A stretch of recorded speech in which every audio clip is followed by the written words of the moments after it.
but I don't want to separate you till we get together. I think we're there. I'm going to go ahead and call the Tuesday, April 17th, 2018 City Council meeting to order. Can you call the roll, please? Dee Malchow. Present. Deputy Mayor Karen Moran. Hornish. Present. Councilmember Jason Ritchie. Present. Councilmember Chris Ross. Present. Councilmember Pam Stewart. Present. Councilmember Ramiro Valderrama. Here. Councilmember Ross, would you lead us in the pledge, please?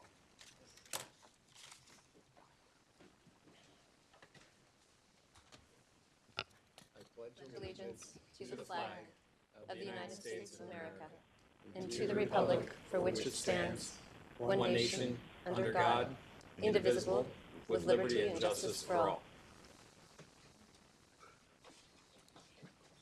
I'd entertain a motion to approve the agenda.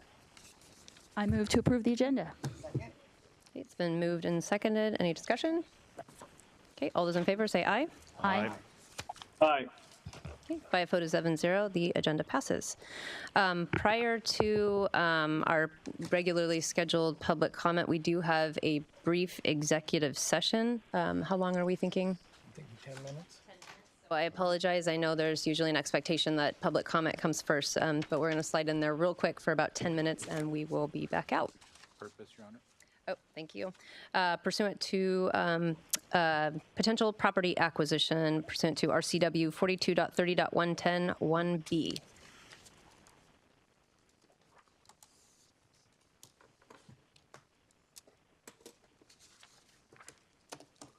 Does Tom have a Melanie?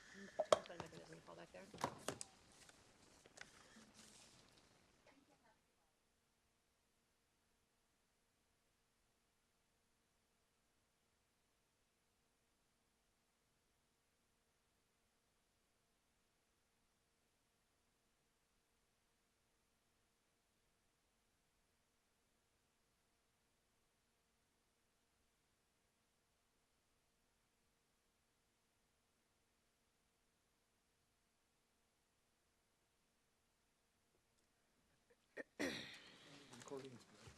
Okay.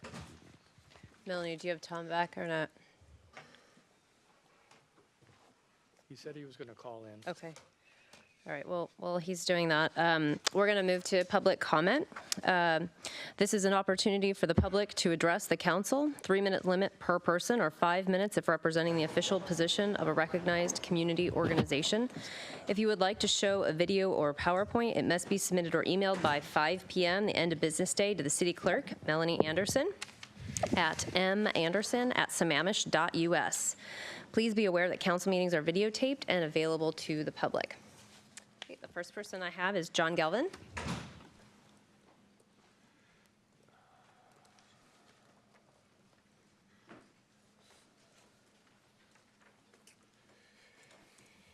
John Galvin, 432 228th Avenue Southeast, Sammamish. Good evening. Tonight, you're going to be voting to adopt a project schedule for completing concurrency work and transportation improvement plan. And if completed as the schedule states, by July, you'll end the moratorium on the town center. Now, we live in a political environment in which skepticism is a virtue and trust a vice.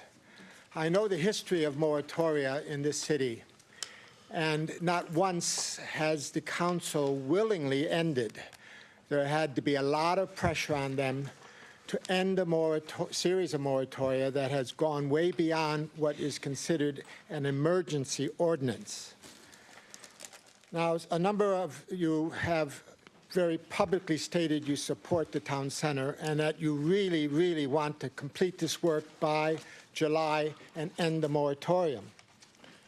Yet those same people have at other times stated a strong belief that this moratorium is going to go on to 2019.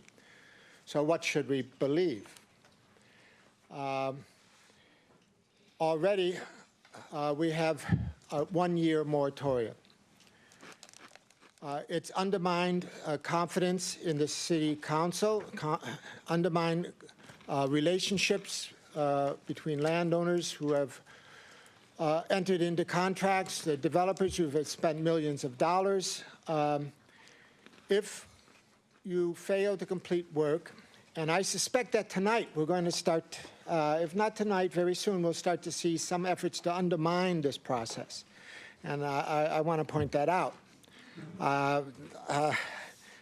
Skepticism is, for me, a virtue, and I'm very skeptical. I hope you will engage in this work, complete it by July, raise the moratorium, but I am not surprised if even tonight we begin to see efforts to undermine this process and to drag that moratorium into 2019, which will be devastating for this city. Thank you. Thank you. Next, I have Andrew Okamoto.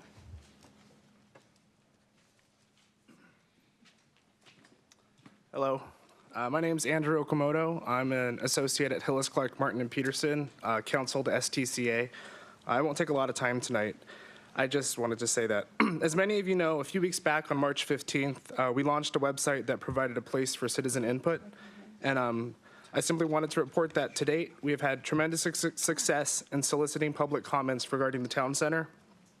So far, hundreds of submissions have resulted from our survey requests, and they not only express support of the town center, but also provide more detail about what this large group of citizens would like to see in the town center.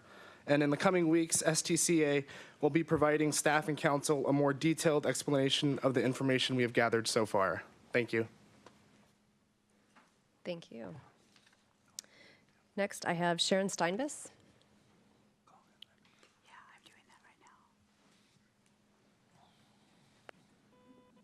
You reached Tom Hornish. Please leave your name and number. I'll call you back as soon as I can. This is city council. Good evening, Sharon Steinbus, 24933 Southeast 14th Street, Sammamish. One, I wanted to support the grant application for the Zaccoos Creek property. I think the really interesting part about this grant is that a local community organization, Sammamish Friends, is actually planning a fundraiser in July. It's going to be a barn dance. I think it's going to be a lot of fun. And the proceeds from this fundraiser go towards community support for this grant. Secondly, I just wanted to talk a little bit about stormwater. I was driving around yesterday. You know, we've had this plume of water that's hit the Northwest. And if you drive around Sammamish, you know that we're on a hill and that this water drains from the hill into Lake Sammamish. And what I took particular note of was our drainage dishes alongside our roads, and they were flowing heavily with water. Many of them are clogged, and in some cases, the water is running over the roads. And so that's an area I think needs attention, where these ditches need to be drug out, dredged, as it were. And in many cases, the culverts are clogged. And that's another case where you've got water coming over the road. So just a little speaking to the point of stormwater. Thank you.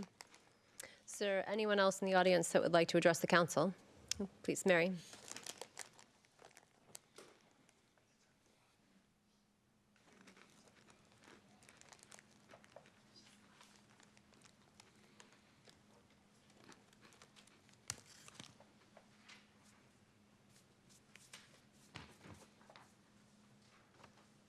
Thank you, Mary.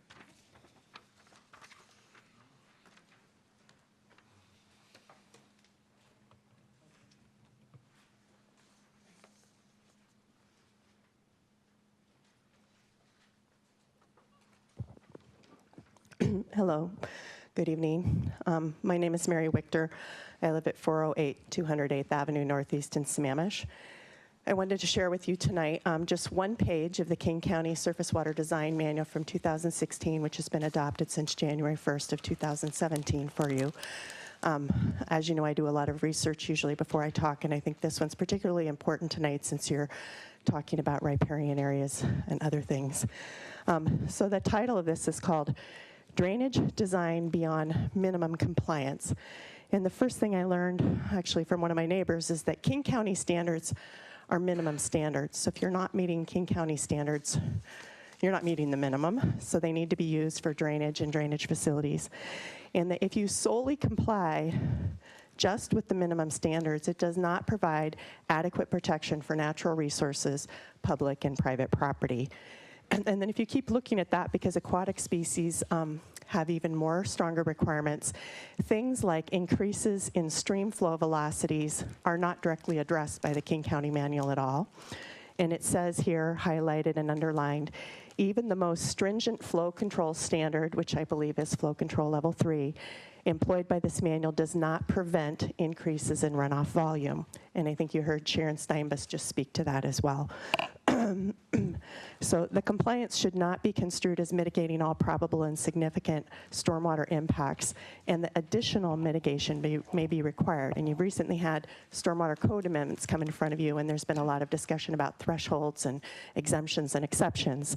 So that the second to last paragraph here, it says, in addition, the requirements in this manual target the types of impacts associated with the most typical land development projects occurring in the lowland areas of the county. I would think most of Sammamish doesn't qualify as a lowland area of the county. And if you apply the King County requirements to vastly different types of projects, it may result in poor mitigation of impacts, and different mitigation may be required. And the last thing is, if you want to do something to compensate for the loss of critical area habitat functions and associated standard buffers, widths that might be reduced, and clearing restrictions, then you can look at other things in King County. So I wanted you to know that if you're only meeting the minimums, it's not going to work, and it's not going to work particularly for streams and riparian areas. And there's also areas in the city where there's a lot of ravines that don't necessarily have a stream in them. So I just wanted to make sure I shared that stormwater information with you. It's just part of the study research that I do, and I wanted to make sure that I put it in front of you and gave you a copy to read. Thank you. Thank you. Is there anyone else that would like to address the council? Okay, seeing none, we'll close public comment. I would entertain a motion for the consent calendar. I move that we approve the consent calendar. It's been moved and seconded. Discussion? I'd like to pull item number 2, which is the resolution, and I think we should probably tuck that under new business after item 10. Anything else? Okay. Then I would, so we need to vote on the consent calendar as amended. All those in favor say aye. Aye. Aye. Opposed? Okay, by a vote of 7-0, the consent calendar as amended is approved. Okay, next we have presentations and proclamations. We have the annual report for the Sammamish Community Center and YMCA 2017 annual report. Mr. City Manager. Where will item 2 be, after new business? Or? After new business, after item 10. Okay.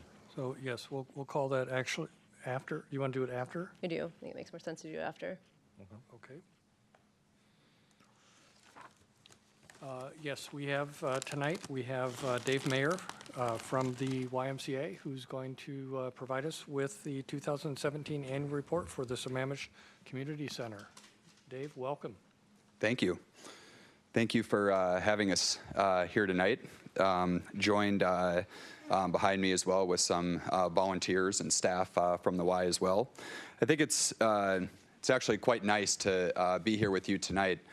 We are sitting on the eve of a 2-year anniversary of actually opening the doors of the community center.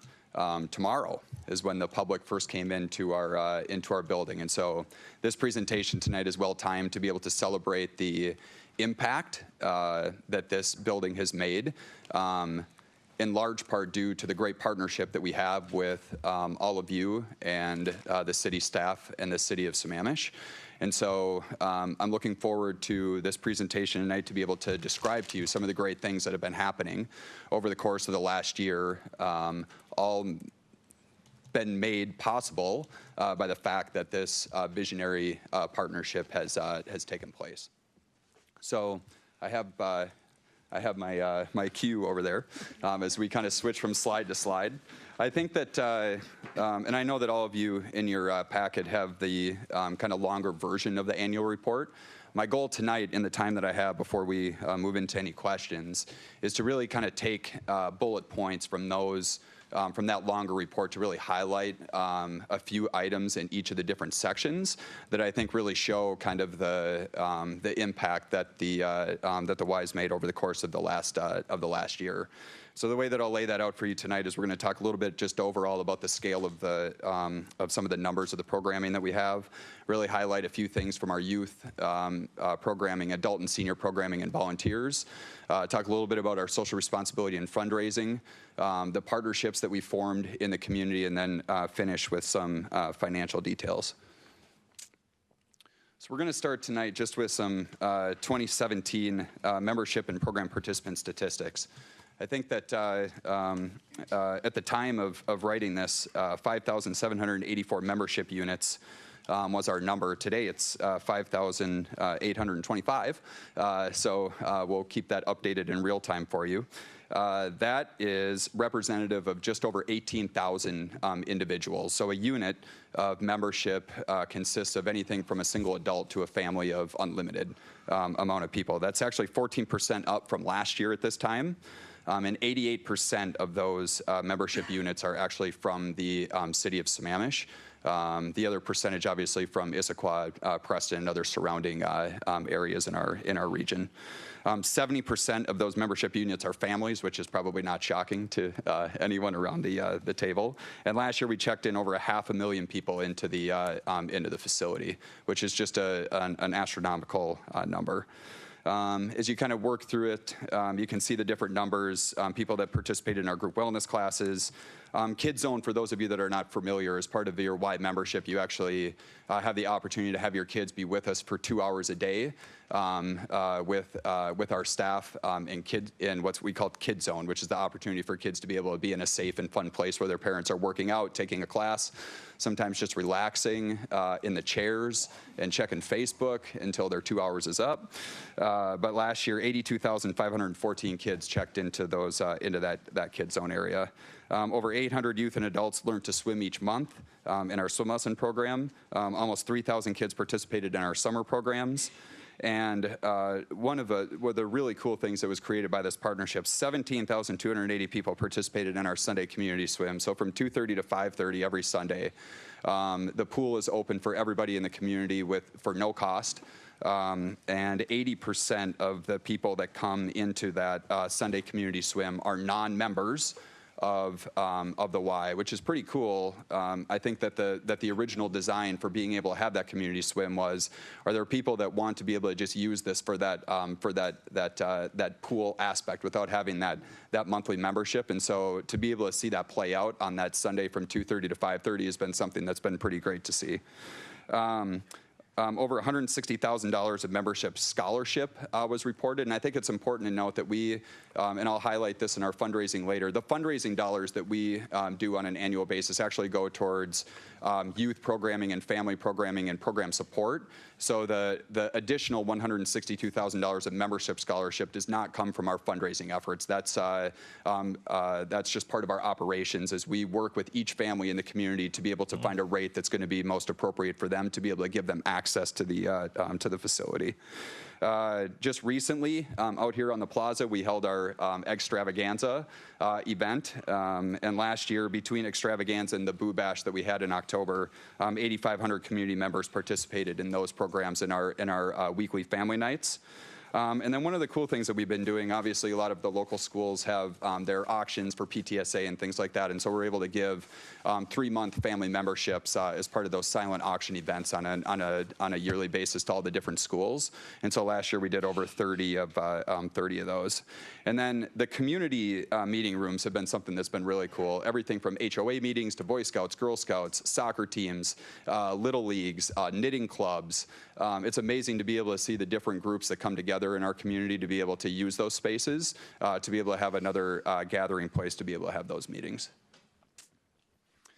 Throughout this slide presentation, too, there's some pictures of some of the youth and families that have been impacted by the programming at the Y. Caden is a young man that actually comes to the Y as a member, but also goes to YMCA Camp Terry, which is our day camp in Preston over the course of the summer.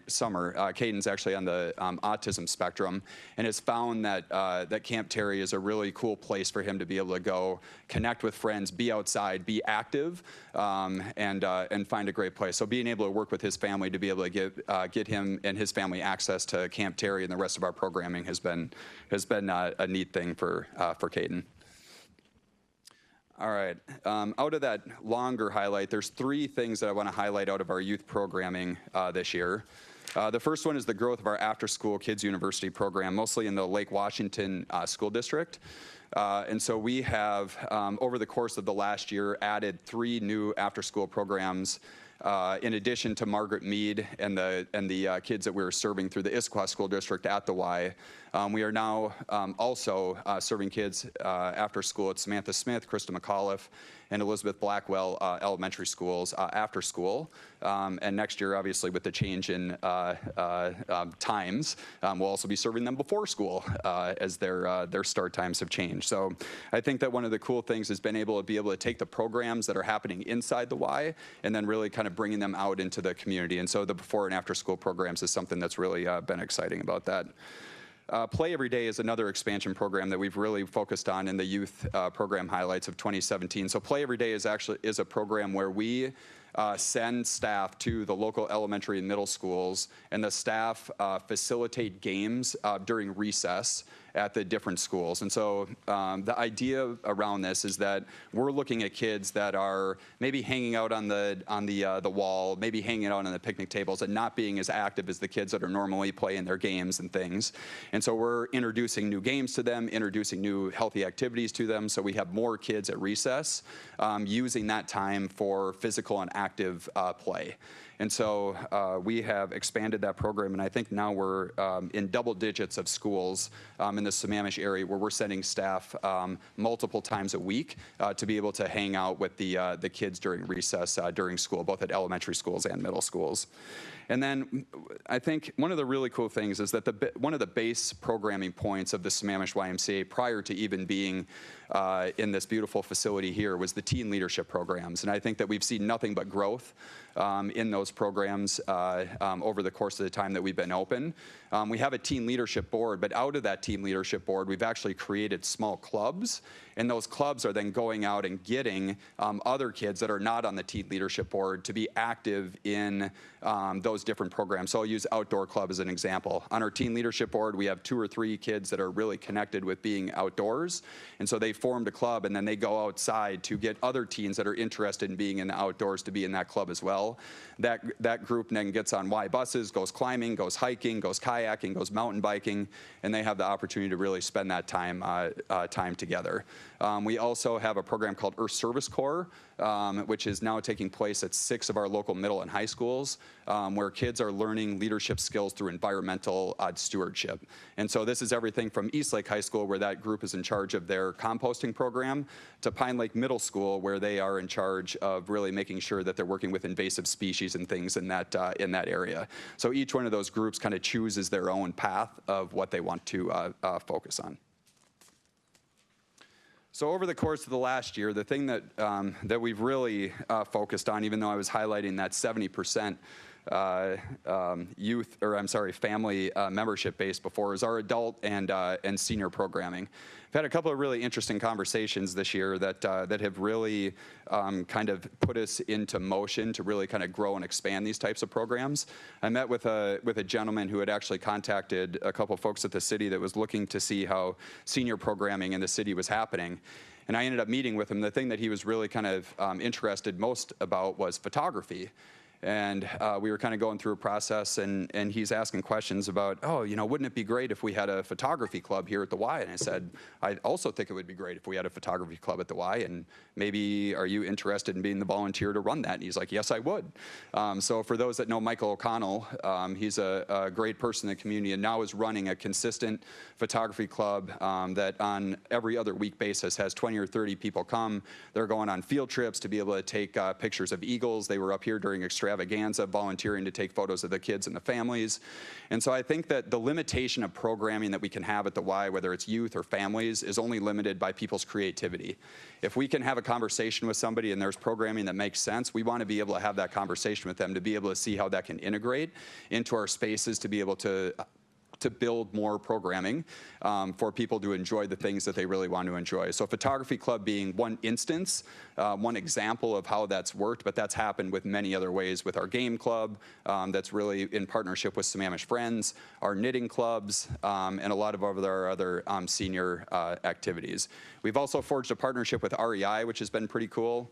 The classes that you would typically see down in like an REI building like in Issaquah, they're actually bringing those classes up to the Y and giving community members 2 weeks prior to opening it up to the rest of the public to sign up for these classes. So we've had family backpacking, we've had compass and outdoor adventures. So being able to have REI come up and teach those classes, what you would see in the store as REI members at the community center, has been something that's been really great.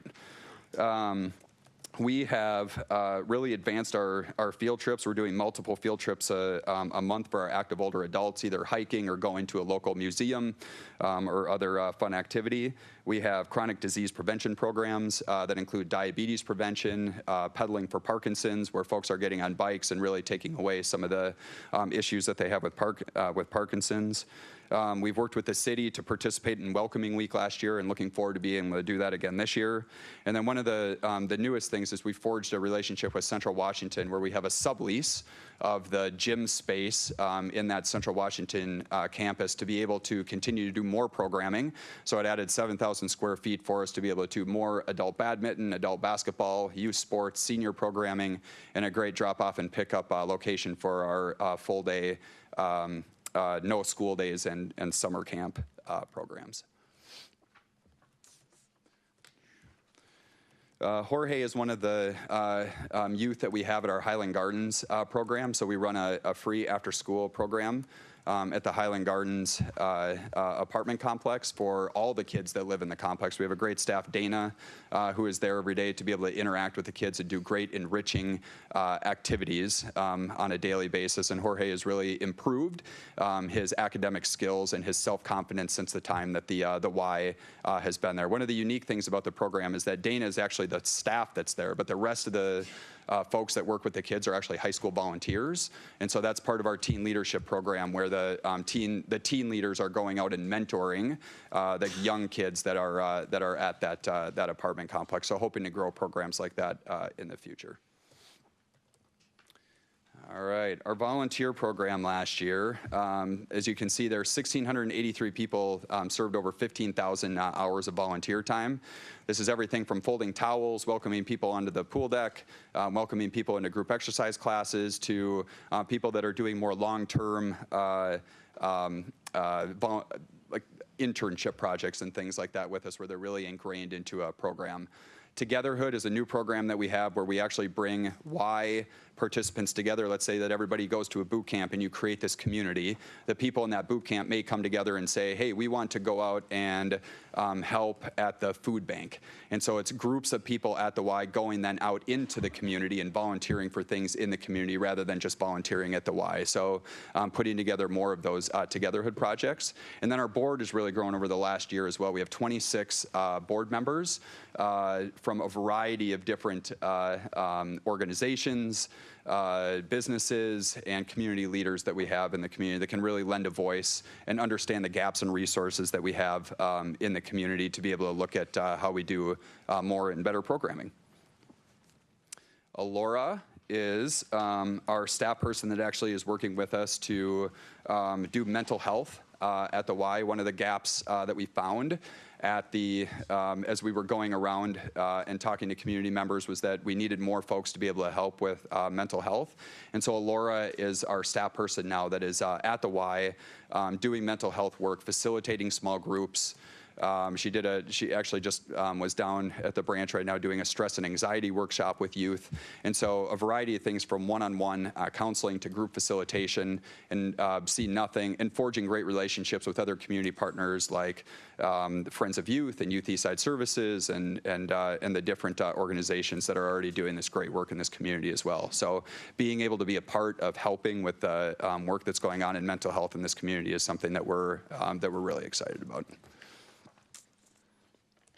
So we talked a little bit about Alora already. We raise $160,000 a year to give back to the community for scholarships to programs and or to provide program support for programs that are subsidized for youth in our community. And so we have 12 different sections that we really look at that we break down our fundraising in. We highlighting the ones that we have here tonight, and I know I've talked about quite a few of them already. And so this just gives you kind of a little glimpse into the money that we raise every year. We just actually completed our campaign for 2018 successfully again this year and looking to continue to do great work as we raise the money and are able to give this back to the youth and families to be able to keep these programs affordable and happening in our schools and in our facility and in the community. Sanjana is one of our teen leadership board members who has now moved on to the University of Washington and now comes back and helps to mentor our new youth leaders as they kind of form their path in our teen leadership board. And then one of the cool things, there were in your packet, there were 29 partnerships that were highlighted, a variety of things from where we're using partnerships for space, whether we're doing program, and different things like that. So I wanted to pull out a few that I really wanted to highlight tonight. One is our partnership with Arbor School. And so that is what we're doing with Arbor School is that they needed a space to have Phi Ed classes. And their Phi Ed class is timed very well with one of the quieter times that we have in our Y. And so for 3 days a week, Arbor School brings their kids to the Y in different classes to be able to do their physical education classes at the Y. In return, we have a camp in the summer called Kids on Their Way, which is a camp specifically for kids that are entering kindergarten to get them prepared to be in kindergarten. And so Arbor School allows us to be able to use 2 of their kindergarten classrooms to be able to get those kids prepared. And so having conversations like that to be able to forge cool partnerships and relationships where we had a need for some kind of unique space, they had a need for some unique space to be able to have conversation and have that come together is something that we're seeing more often than not. YWCA Passage Point is a new partnership that we've forged. It's just on the border of Issaquah and Maple Valley.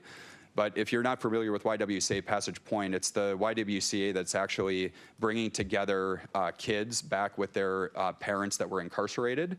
And so we're going down there and helping the kids. We do a program down there that allows parents and kids to be able to learn how to be active and eat healthy together. And so we have Y staff that go down there, facilitate games, do cooking projects. We're planning on doing a garden with them down there this summer. So it's really a unique opportunity to really look at some families that are really in need and being able to have us input some of our great positive programming to be able to get their families mended again. Local swim teams, this is something that we've been really proud of since the operations agreement has really come together. But we have 5 different swim teams that use our facility on a decently consistent basis. All 3 high schools, the Issaquah swim team and then the Blue Dolphin swim team. It was nice. Eastside Catholic had a state champion this year, so it was nice to be able to have a state champion in our pool. And obviously, Skyline and Eastlake have had consistently strong high school swim programs. On their last day of practice, they all take a a trip down the slide as well. So that's starting to become a little bit of a tradition to be able to have the high school kids get into that slide and have a good kind of farewell for their season. But being able to forge those relationships with the coaches and the athletes has been something that's been really great. At Work, this is an organization that works with adults with disabilities, and so we've been working with them to employ several staff members in our building to be able to give great employment for those that adults that have disabilities. And so we actually earned an award from the organization this year as one of a large employer, kind of employer of the year for being able to be open and accessible for adults with disabilities to be able to have jobs. And so if you're at the Y, you'll see a lot of folks folding towels, a lot of folks cleaning machines and things like that. And our partnership with At Work is one of those areas that we've been able to do that. And then Platonians for Peace, this has been kind of a cool relationship and this is really working with Alora to be able to bring some of our kind of facilitated teen groups together. Some of the kids that want a safe place to be able to have some conversation, to be able to talk with. Being able to forge a partnership with them has allowed our community room spaces and our staff members to be able to connect with them and have good group facilitated conversations. Martin is one of our Pedaling for Parkinson's participants. So 2 days a week, folks with Parkinson's come into our cycle studio. We get the video going on the wall, and they can cycle through France and Italy and all these other great places on their bikes, and really come together as a community to support each other, and then to hopefully take away some of the effects of their Parkinson's. And we highlight our City of Sammamish partnership. A couple of the notes, I know that there was more obviously in the larger packet as well, but a couple of the things I wanted to highlight. We do a monthly walkthrough with City and Y staff. Sevda Baran, who was the project manager for the community center project, walks with myself and our facilities directors to really kind of go through the building in detail to be able to make sure that that everything that was put together is still keeping in good order. And so we keep good record of all those different pieces as we go. We also work with them on our capital replacement plans. Y and city staff together, especially with the Parks Department, review and respond to facility and programming comments in order for us to be able to make sure that there's good, consistent messaging that's going out to community members if they have questions about the community center. We have a staff parking agreement where our staff park at Mary Queen of Peace to be able to make sure that there's plenty of spots for members to park. And then hosting joint community events. I know that many have went to or participated in the Chinese New Year event at Central Washington University. So working with Chris and his team to be able to put that on in partnership with the City of Sammamish Central and the Y together was pretty great to be able to show what something like that could do. I think there were 2,000 something people at the event. And so being able to have that many people come to an event with joint partnership, I think is a good model for the future as well. All right, and I know this is kind of tiny on the screen, but I know it's in your packet as well. The financial information that we had, a couple of notes that I wanted to have on here just to be able to make sure that everybody kind of remembered what was in the operations agreement. As part of the operations agreement, there was in block, basically what happened is that you have the ability to be able to make sure that all capital reserves and maintenance reserves are fully funded. After that, if there were surplus funds that happened after all of our reserves were funded, it goes into another account that grows to be 2 months of full operation of the building, which is about $1.5 million. And so as that surplus grows, it'll grow to that $1.5 million, which would be able to be in a place where we could have 2 months of full operation if something were to happen that was more kind of catastrophic. After that is filled, the 1.5 million, if there's surplus after that, then the city staff and the Y get together to be able to talk about what we would do with that surplus money for improvements to the facility. So it's kind of the tiered system in terms of where those surpluses come from in the operations agreement to be able to kind of lay out where that goes if surplus were to exist on a year-to-year basis. One of the other notes is that obviously a lot of activity goes on at the facility itself, but we do have non-building programs like our day camps, our after-school kids university programs that contribute about $1.2 million to the overall net revenue as well on an annual basis.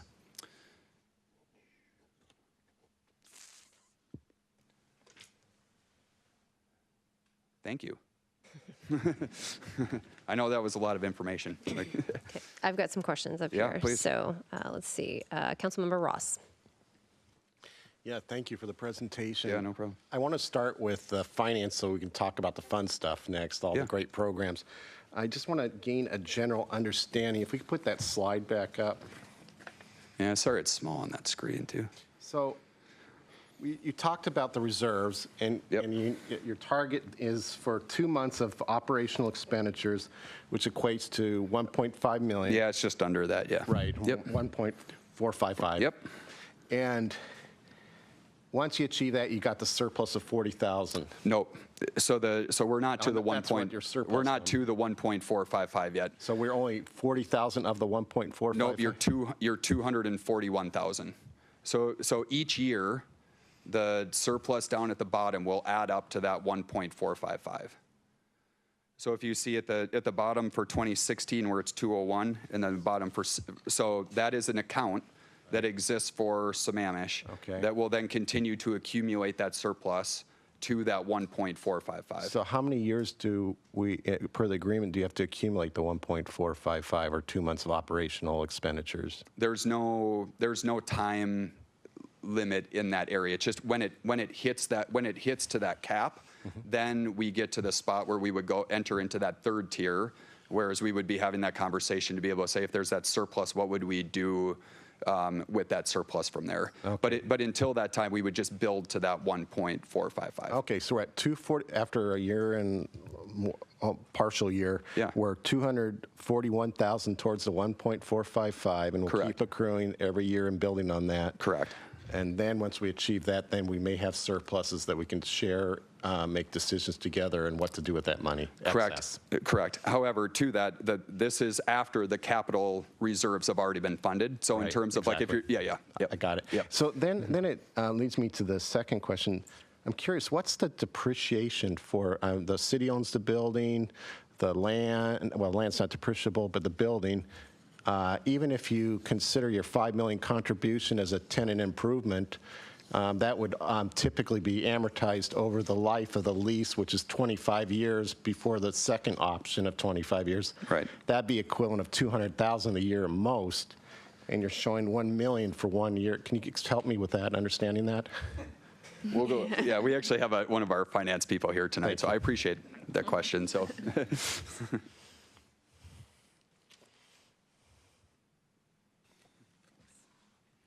Hi there, my name is, thank you. I'm Denise, controller with YMCA of Greater Seattle. And that's, you're asking the question here? Yes. So a good chunk of the depreciation is amortization. About 800,000 of that number comes from the recording of the initial, what we call a leasehold asset for the Sammamish building. So as the property was put in 2016, we recorded a $32 million leasehold asset for the Sammamish YMCA. And so we're recording about 800,000 in amortization expense for the building alone. The rest of the 1.69 million is for just for equipment that is in place at the Sammamish YMCA. So fitness equipment and that sort of thing. So, okay, so typically when you pay for the leasehold asset, you do get to amortize it. Are you considering a financing of that? Therefore, that's why the city invested the rest of the full 32 minus 5? So our audit firm, Moss Adams, worked closely with us last year to, we recorded both a $27 million in-kind contribution for the building, and we added $5 million in construction costs that the YMCA paid to then essentially be offset by a $32 million leasehold asset that we were required to record into our financial statements. Okay, so 27 is in kind, 5 is your contribution, and at the end of the lease, it reverts back to the landlord, which is the city. Yes. Okay, thank you on that. What's the interest expense? Why would you, is there debt? Yeah, so the interest expense is a combination of debt for existing equipment in place at the Sammamish Y and just any financing tied to this building and YMCA Greater Seattle. Okay.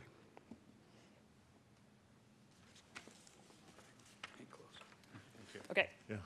Thank you, Dave, for that presentation. It's really an amazing presentation that you've done, and it's particularly considering how many things you left off that you're doing. I mean, I was just sitting here thinking, well, I know you do network connections as well. I know that you're working with Eastside Catholic, with Macau. I know that you're also... My clock was running, so I was... Yeah. So, I mean, and with the scavenger hunt, with the Rotary and some others that you've got, so there's a lot there. I was curious if you could tell us, in comparison to when we were originally starting up, you had a number that was the original number of members that was your goal, and you were comparing that to Coal Creek. Yeah. What was that original number? Was that 15,000 citizens? What was that original number? Yeah, I think we were talking at the time about 15,000. Yeah. Yeah. Yeah, so you've already exceeded that in this time, so it's an amazing... Yeah, and to put a little bit of scale to that too, our Coal Creek Y has about 13,000 or so individual members. And Sammamish obviously just being over 18,000. So just, and Coal Creek being the second largest. So just to see the scale between the those spaces as well. Yeah, amazing. Yeah. And a question for staff. We used to have council members, including former council member Huckabee here, who were on the board. You had mentioned the board earlier on. Is it? And I think we moved to that city staff was going to be on the board. Is that correct? Yes, we currently have Chris Jordan, our recreation manager, as our representation on the YMCA board at this time. Okay. Thank you. And then we also have as a ex officio the Sheila Sappington from the Parks Commission. Correct. Thank you. Councilmember Ross, did you have another question or? No. Okay. Any other questions? Oh, it's Deputy Mayor Moran. You had mentioned that the percentage of, there you go. You had mentioned the percentage of the, I'm trying to look at the percentage of the people that utilize the facility, is 80% of those are Sammamish residents? Yeah, let me go back to that number so I can give you the right one. So 88% are in the city of Sammamish, including Klahani. So when you get for the summer programs, is that kind of the same theme you're seeing for the summer programs? Are you seeing 88% of the kids in those programs are Sammamish? The number goes, it's slightly lower than there because with the summer programs, we have more non-members that also participate. And so especially with a regional camp like Camp Terry, where we're having kids go to Preston, we pull a little bit more from the Issaquah area that might have joined another facility but are using us for their summer programming. So I would say that that number, I don't have that number with me tonight, but I would say that number is not as high as the 88%. Dave, I have one question. Yeah. The childcare, yeah, $600,000 is a big number. I thought it was included when you were a member, if you dropped your child off. Is there some other charge for the childcare portion? Yeah, so two different things. So Kids Zone, which is a part of membership, is with your membership and free. The childcare is the Kids University programs that we have after school at the school locations. Very good. Yep. So obviously a lot of growth there. Yeah. Okay, very good. I don't have any more questions up here, so. Christy, I have a question. Okay. Dave, I want to go back to the finance, so maybe Denise, I don't know if she's still up there, I can't tell. She is. I'm figuring out how exactly to ask this. When I look at this P&L, I don't think it tells me the whole story. Is a balance sheet and a cash flow report being made as well? And if so, can we see those? Hold on one second. Denise is just, I'll provide the play-by-play. She's getting from her. All right. Yeah. Hi there. So the Sammamish Y is part of a larger YMCA of Greater Seattle organization. And so we maintain the balance sheet cash flow organizationally, but we do not maintain a separate balance sheet for Sammamish per se. And certainly. Okay, so if I can jump in then, Denise, so you Yeah. understand why I'm asking that question. If you do an EBITDA analysis, which is a proxy for cash flow, as many of us in business know, I'm seeing $2.4 million of cash if you take out the amortization of the leasehold. And what I want to know, and I'd like to find out, is where's that $2.4 million of cash? And I understand from Dave that you have to have a capital. You're setting aside some reserves for capital before you set aside a reserve for operations. But how much of that excess $2.4 million over the last, 1 3/4 years have gone into the capital reserves, and where's the rest of the cash going? Sure. And let us do a little more fine tuning of the numbers and report back. Okay, I'd love to get a handle on that because cash is king. Sure. Sure. Deputy Mayor Moran, did you have another question? Okay. I don't have any more questions. So Dave, thank you. Thank you. Appreciate Thank it. you for your partnership. Thank you, Dave. Yeah. Okay, next we're going to move to new business and the discussion on the preliminary concurrency intersection analysis results for the 2019 to 2024 TIP, which is the Transportation Improvement Plan. Mr. City Manager. Thank you. Well, we have the standard team back for you. I'll turn things over to Steve Lenishevsky, our Public Works Director, to do the introductions as soon as we get set up. We'll let the fun crowd depart for a minute here. We lost half our audience. Wow.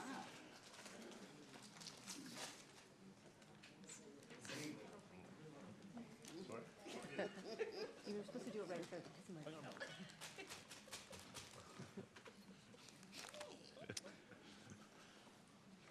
That was Karen. All right. So good evening, Mayor, Council, staff, and citizens. Steve Lenishevsky, Public Works Director. We also have Deputy Public Works Director Cheryl Paston, as well as Kendra Breland with Fire and Piers joining us tonight. We are here to present the preliminary concurrency intersection analysis results as promised. We had a few questions that I think we can answer as we go throughout the presentation, but we will turn it over to Kendra to lead us through this, as she's here to do. Thank you, Steve. Again, actually, I will take the first couple of slides, and then it's not on it. Can you hear me? No. It's on, but can you speak a little? Oh, I just need to sit closer. Speak into it. All right, I'll hunch over the microphone. Anyways, as Steve said, we're here to give you the preliminary look at the 2019 to 2024 intersection TIP. So tonight, we'll give you a quick overview of the project status, review the direction that we've received to date from council, and then Kendra will take it the rest of the way. She'll give a little refresher on what concurrency is and the level of service. Then we'll spend the majority of the time talking about, again, the preliminary 2019 to 2024 intersection improvement projects, and then we'll go over the next steps. So really quickly, the work accomplished to date. I was thinking I should have brought a cake to celebrate our 1-year anniversary with Fair and Piers. We actually hired them a year ago this Thursday. So since then, we conducted some extensive public outreach and surveys last spring and summer. And with the input that we received from the council and from the public, we established the Transportation Master Plan vision, goals, and priorities. And then as we moved through the summer into the fall, the then council expressed pretty grave concerns about the city's existing concurrency and level of service programs. So the council directed staff to put the TMP on hold, and then we kind of launched into some pretty intense meetings with the council. I think there were 8 or 9, I think, from last fall, mostly on concurrency and LOS, not only the city's concurrency and LOS program, but what the other jurisdictions in the region were doing with these issues. The council, as a result of those meetings and discussions, the council in early, I think it was February, you supported the concurrency intersection only LOS policy, and that is on your consent, which you've moved to the next agenda item to revise. But at that point in February, you did officially give a nod to a concurrency intersection only LOS policy. So since then, we launched off and drafted a revised concurrency program. We've developed, again, the preliminary 6-year intersection tip, which is the subject of tonight's presentation. We've also drafted revisions to the comprehensive plan transportation element and codes. Those 2 documents are an outcome of the changed concurrency program. So the key direction that we've received from council first was to definitely leverage innovative data sources as we move through not only the development of the concurrency and LOS program, but certainly the whole TMP. And we've actually acquired data from INRIX now that we haven't quite gotten all of our passwords set up and all, but we did go ahead and purchase the INRIX data. Again, the concurrency policy and intersection LOS, Kendra will spend a little bit more time in reviewing what that is, so I won't really speak to what's on the slide here. Other direction that the council gave us was that the TMP would address what we call multimodal levels of service, so that's walking, biking, and transit. We will make sure that our impact fees remain high, and on that note, I'm talking with our consultant who will work on revising the impact fees, and that will be coming to you later this summer and early fall. You've also directed us to use the worst of the AM or PM peak hour in our traffic models, so we've spent quite a bit of time developing our AM traffic models in order to accomplish that. And one bullet that I should have put on here at the end was to work on this as soon as possible and bring it back to you. So with all that direction and work that has gone on in this past year, Kendra and I spent several hours putting together a very detailed schedule, all the way from, okay, you have this many days to put this document, we have this many days to review, we're going to give it back to you on this date. And all of that to make the last, I'll jump to the last 2 dates on this list. On July 10th, you're scheduled to hold a public hearing on the comprehensive plan transportation element updates. And then the next week, you're scheduled to hold a hearing on the code revisions. So to get there from where we are right now, we have scheduled 3 joint meetings with the Planning Commission. The first one will be on April 30th, where we will go over the proposed edits to the transportation element. On May 15th, we'll come back and review the proposed code revisions. And then on June 4th, we'll come back again with a joint meeting with the Planning Commission and yourselves, just to clean up any remaining questions. We will then, June is a very busy month, as you can see, just for transportation. On June 5th, we'll present our whole 6-year transportation improvement program. So tonight, again, it's just on the intersections, but then in early June, we'll give you the whole proposed list. June 12th, we scheduled some time on your agenda to continue the discussion on the 6-year tip if needed, and then we'll bring a resolution to you on June 19th to adopt the tip. The Planning Commission will hold a single public hearing on the comprehensive plan updates and the code revisions on June 21st. And then again, July 10th and July 17th are the hearings here that the council will hold. So with that, Kendra's going to take us the rest of the way. She'll start with a refresher on concurrency. Great, and sounds like I'm on. All right, Kendra Braylon, Fair and Peers, pleasure to be here. Thank you, Council. So first of all, just a refresher on concurrency, because it's such a central topic tonight. Concurrency at its simplest form means that a city develops its transportation system concurrent with development. Kind of hear it in concurrency.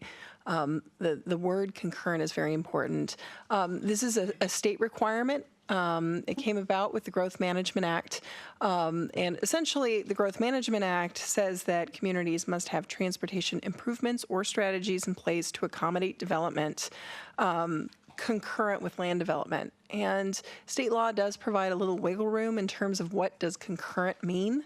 It actually looks out 6 years. So it says that either the transportation projects and improvements to maintain your city's level of service standard need to be in place today, or you must have a financial commitment to fund the needed projects to maintain that level of service standard within the next 6 years. And so that's why the 6-year TIP is a part of the discussion tonight. So moving on to level of service standards, because the city's adopted level of service standard is actually that benchmark that's applied to evaluate whether or not the city is concurrent or not. Cheryl mentioned we've gotten direction from both the previous and this council to move toward an intersection-only level of service standard. This screen here just describes what that level of service standard looks like. It's level of service C for intersections that include minor and collector roadways, and level of service D for intersections on principal arterials. And whenever an intersection includes the nexus of a principal arterial and a lower classification street, it's the higher classification of the principal arterial that would really guide what standard is being used. And one extra piece in here that has been city policy is that when a intersection would require more than 3 approach lanes in any given direction, level of service E becomes the standard. And that's really a recognition that, as a suburban community, we need to be accommodating not just vehicles, but also all modes of travel. And as you get your roads wider and wider, intersections can become very difficult to navigate for non-auto modes. And on this screen here also, there's a table which is showing kind of the delay thresholds that are being applied. And so again, when we think about intersection level of service, what it's looking at is what is that average wait time that you expect to have at an intersection. So again, for level of service D, at a signalized intersection, that's meaning that as the average driver approaching that intersection waits no more than 55 seconds. And if the standard is level of service E, then it's meaning that they wait no more than 80 seconds. You will notice that signalized intersections and roundabouts allow for slightly higher delay thresholds than stop-controlled intersections. Really, the reason for that is that why the highway capacity manual has put that in place is really in recognition of safety, and that the longer delays get, the more risky people might be, and so that's why there's a lower threshold in place for those stop-controlled facilities. Kendra, I have a quick question on this slide deck, because later on in your presentation, you have 2 intersections that don't fall into either one of these categories. So I'm going on the assumption then that, so we have 2 intersections that are Ts, so there is not a 2-way stop, that you're utilizing the 2-way stop. Is that right? And the worst approach is the only approach, the one with the stop sign. Is that correct? That is correct. And often, actually, that term gets thrown around. I often call them side street stop controlled intersections, but you're correct that those are one and the same in terms of how they're being evaluated. Good, thank you. So we're going to dive in a few minutes on kind of staff recommendations for potential intersection controls to address the intersections that are not meeting level of service standards looking out to 2024. But before we do that, I wanted to talk a little bit about the different types of intersection control that are in place and just kind of some of the high-level pros and cons about these different intersection treatments. So the first type is actually the type that the mayor just referenced, two-way stop controlled intersections or side street stop controlled intersections. So this is where you've got the major road with no stop control on it, and you've got the side street with a stop. So this is like many of your intersections that are approaching 228th that don't have a signal. So that side street is controlled by a stop sign. The benefits to these types of intersections is they don't impose any sort of delay onto the major street. And of course, they're inexpensive to implement. But of course, on the other end, the side street has no mechanism to get a break in traffic from the major street. So it can have major delays on side streets. The next intersection type that we want to talk about was always stop. So this is where all approaches to an intersection are controlled by a stop sign. These intersections, again, are fairly inexpensive to implement, and the benefit is that they really balance delay among all the approaches. So everybody gets a chance to make it through the intersection. It's very egalitarian. On the other hand, a con to this is that it places delays on all approaches, and so it's not appropriate in all locations, particularly when you've got a major street and a major imbalance in volumes. Third intersection type I want to talk about was signals, traffic signals. I think everybody knows what those are. Those can handle traffic volumes from multiple approaches. They can include features like ITS. They also can provide features for non-motorized users, so push buttons control for crosswalks. So lots of great things about signals. On the other hand, they're fairly expensive to implement. They also can have maintenance issues, need to be upgraded. Power outages are certainly an issue. They also can impose delays on major streets. And then last type that we wanted to talk about were roundabouts. And these, of course, are the most expensive intersection treatment, mostly because of the amount of space that they require. They do offer the advantage of being able to safely handle traffic volumes from multiple approaches. They also, not on this slide, offer a number of safety advantages, and that the types of collisions that you have in these intersection types don't tend to be those most fatal head-on and T-bone type intersections. But on the other hand, just given their space requirements, they can be very expensive. And of course, these are the type of intersections that are probably the most unfamiliar to drivers in the community. So as Cheryl mentioned earlier in the presentation, we are going to provide our preliminary recommendations for additional intersection improvements projects to be added to your 2019 through 2024 TIP.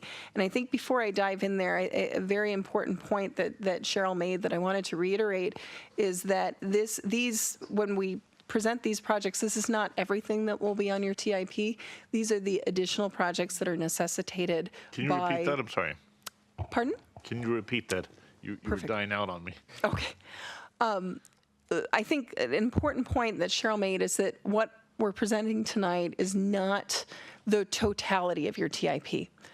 You've got a number of projects that are currently on your 2018 through 2023 TIP, which will move forward and stay on this list. These are the additional projects that we're proposing to add to the 2019 through 2024 TIP to respond and make sure that you remain concurrent per the concurrency policy recommendations. So on this slide, we wanted to recap the level of service findings for both 2016 and 2024. And of course, I came here last month and presented on the 2016 findings. And you will recall that we had 10 intersections that were failing using the 2016 data. And you can see all of those on this screen here. And this is, again, they're failing against your standards. So in essence, they're either not meeting the level of service D or level of service C standard that the city has, that we're proposing to put in place with this concurrency policy. You'll notice that two intersections here, Klahani and Issaquah Falls City Road, and Issaquah Falls City Road and 247th Place Southeast are scratched out. And that's because these intersections by 2024 would be meeting the city's standard due to the 5-laning of Issaquah Falls City Road project. So for 2024, which again is that lens that we look at from concurrency, because again, it gives us the flexibility to think about funded improvements over the next 6 years. We've got 8 intersections that we're looking at needing additional improvements for. So Kendra, I have a question on this, and I'd asked this previously, and maybe Steve was able to dig up the answer. East Lake Sammamish Parkway and Southeast 24th Way, LOS says it's currently function, it's a C. That's the standard. That's the standard, or that's what it's functioning at? That's the standard. Okay, and it's functioning at a what right now? It's functioning, it's not meeting, or currently it is meeting, I think it's level of service C today, because this is 24th. So in 2016, it was meeting standard. But by 2024, with additional growth, we would expect that it would failing the standard. I think the reason I'm singling this one out is, and I mentioned this to Steve earlier, was last year when we were presented the intersections and their level of service. This one was listed as an A. So that's a pretty significant pedal down, making that thing fail that quickly. And so I was curious about its current level of service. And then, do we have that? Is it an A? Were you able to dig that up? No, we were able to look at it. It's currently a level of service C. So I realize the model tweaked things, but that's a big jump. Is there some explanation as to why it went from an A to a C? The level of service A that you're referring to was the part of the comprehensive plan update that we were proposing, and it acknowledged that if we did fix the intersection, we were anticipating that the level of service would be A. Okay, not that it was currently an A? That's right. Okay. That's right. Okay. Okay. Go ahead. And if I could just make one slight correction. Kendra mentioned that when we were here last year, we showed you 10 failing intersections. Currently, there's only 9 showing here because the 10th one is Issaquah Pine Lake and 42nd Street, which is, I believe the signal is turned on, or it's soon to be operating very soon. And we anticipate that intersection will, I believe, will be operating at level service A. So that's why it's not on, it's not showing as a 2016 failure because it should be turned on within the next, I don't know, couple of weeks or so. So Cheryl, I'm actually looking at the update that I was referencing, which says 2016 intersection level of service. It says it's an A. Yes, we Not presented what it was going to do if it was fixed. So that one we actually presented the TIA results just because it was more reflective of current conditions, because we're using 2016 again as a proxy for current conditions. I'm sorry, Mayor, are you talking about, you're talking about East Lake Sam Parkway and 24th, yes. not Issaquah Pine Lake. Okay. Yeah, not Issaquah Pine Lake Road. So that one's shown not in its projected level of service based on a change that would have been made in 2016. It states that it was functioning as the level of service is A, but now we're showing it as a C. And that's my question is, why such a distinct difference? And I know that there were some tweaks in the model, but I'm trying to understand. That's a big tweak. I appreciate that. You know, I haven't gone back to resurrect the technical data that was presented back in June and July, because I think that was when that level of service A was shown. There have been, just some errors. We found some numbers that have been transposed. There were a number of issues. I know the previous consultant team was moving very quickly, and those sorts of errors happen. What we have been able to do is a much more thorough QA/QC, and so I think it is truly these parameters that you're mentioning, volumes, and some of the other parameters in the model that have been fixed to be more reflective of existing conditions. Okay. A brief note from your city engineer who is in the office or in attendance. So that was a draft plan that we were working on, and John Cunningham at the time had anticipated that that project actually would be implemented on the Parkway in the plan. So it was a 16, but it was a soon to be corrected 16, not as, I would say, swiftly as the Southeast 42nd and Issaquah Pine Lake signal, which is hanging today, but just not activated, but something where it would have been remedied fairly quickly, which is what Andrew recalls as why the C to an A was put in that draft table, which is draft for a reason it doesn't really exist. Okay. We've got another question. Councilmember Ross. Yeah, thank you. On the striked out items number 3 and 9, did you do an assessment of a what if ranging from a lowered scope project or even all the way to not doing the project, how it impacted any of the other intersection assessments? No, we haven't currently done that. We in kind of our 2024 look, we have assumed projects with funding that are expected to move forward, and that project in its form, the 5-lane form, was assumed. Okay. And second question to follow up on a slightly different topic. Does this reflect the modeling of growth, including the town center, when you did these assessments? Yes. So in terms of the growth that is assumed, it's really for those projects which have been approved. So again, it's not full plans that might be, but for development that, permits have been brought in and have already received kind of their concurrency moving forward, those are assumed within our 2024 model. But anything that's not permitted is not included in these assumptions, correct? That is correct. Okay.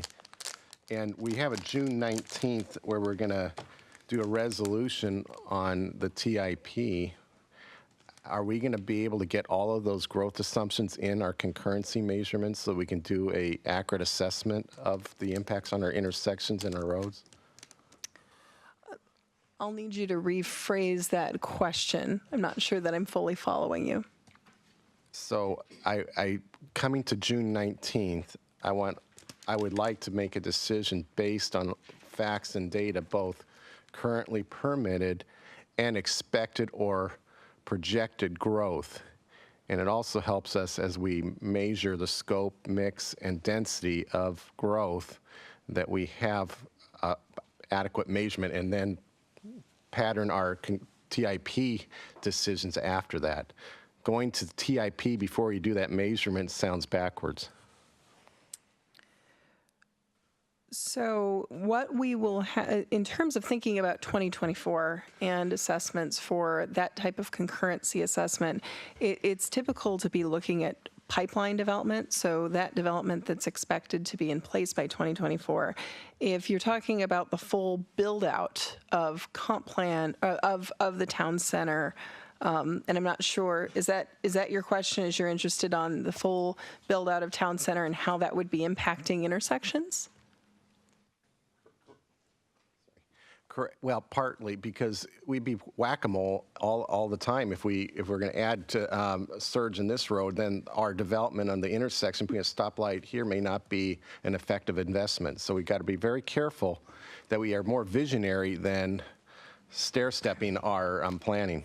I very much appreciate that assessment. I mean, that's the point of the Transportation Master Plan, is really to look out 20, 30 years, understand what those full development trends are for Sammamish and figure out what is that appropriate transportation, ultimate transportation system for the city. Now, we've been given direction to take this more short-term concurrency look, to really kind of get your business in so that you have something that, at least in the short term, you can adopt in terms of a comp plan, such that we can lift the moratorium potentially by this summer. So that's kind of, at this point, that's the direction that staff is moving on. Now, the way that you're posing it in terms of the transportation master plan and needing that long-term look, yes, that's a very appropriate comment. And I think our viewpoint at this point, the way that we're progressing, is to be working on this short-term look. Some of the projects that we'll be talking about tonight, we're making the recommendation you think about putting those kind of towards the tail end of your 6-year plan, such that we have time with the transportation master plan to really assess whether these are the right projects. Also, some of the projects are near schools, and we understand there are some planned changes at some of those schools, and so understanding kind of maybe how those plan changes at the school, be it access, be it bell times, et cetera, actually help intersection operations. So again, this is just programming projects into a 6-year plan. It's not saying that you need to fund them and construct them tomorrow. It's saying that you need to come up with a financial commitment to put to build the projects should they become necessary in the next 6 years. Yeah, I appreciate what you're saying. As far as the transportation TMP, we're focusing, you mentioned earlier in your presentation, focusing on multimodal. So what we're focusing on is the intersection level service. And what I'm really driving at, I'm not suggesting we put the TMP in front of concurrency. I'm suggesting we put concurrency as we have planned, as well as reflect projected data, not just current data in the permitted pipeline. Otherwise, we're not measuring what the city's going to look like. And we have to be, and we can put that data forward. And I think that's data I'd like to see as we're making decisions on what we do with our intersections and investments. Okay. I've got Councilmember Hornish that wants to make a quick comment here. Tom? Yes, thanks. And actually, it's a follow-up to Councilmember Ross's question, because I thought I heard a second ago that you only plan for the next 6 years what you know that has been permitted. But then about 5 minutes later, I thought I heard you say, well, we anticipate or we project what we think is going to happen. So I'd like to clarify, which one is it for your anticipated growth in that 6-year term?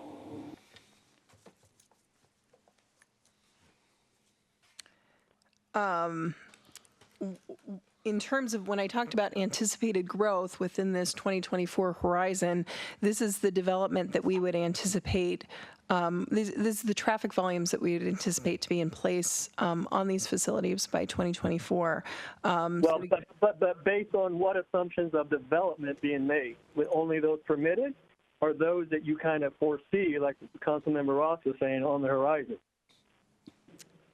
It's an either-or question. Is it only permitted, or is it what you kind of think will happen for development? This is more in terms of what's permitted. Only. Okay. So that I would piggyback on what Councilmember Ross said. Even for concurrency, if we're looking out 6 years, but we're only looking at what's currently permitted, that probably doesn't cut it.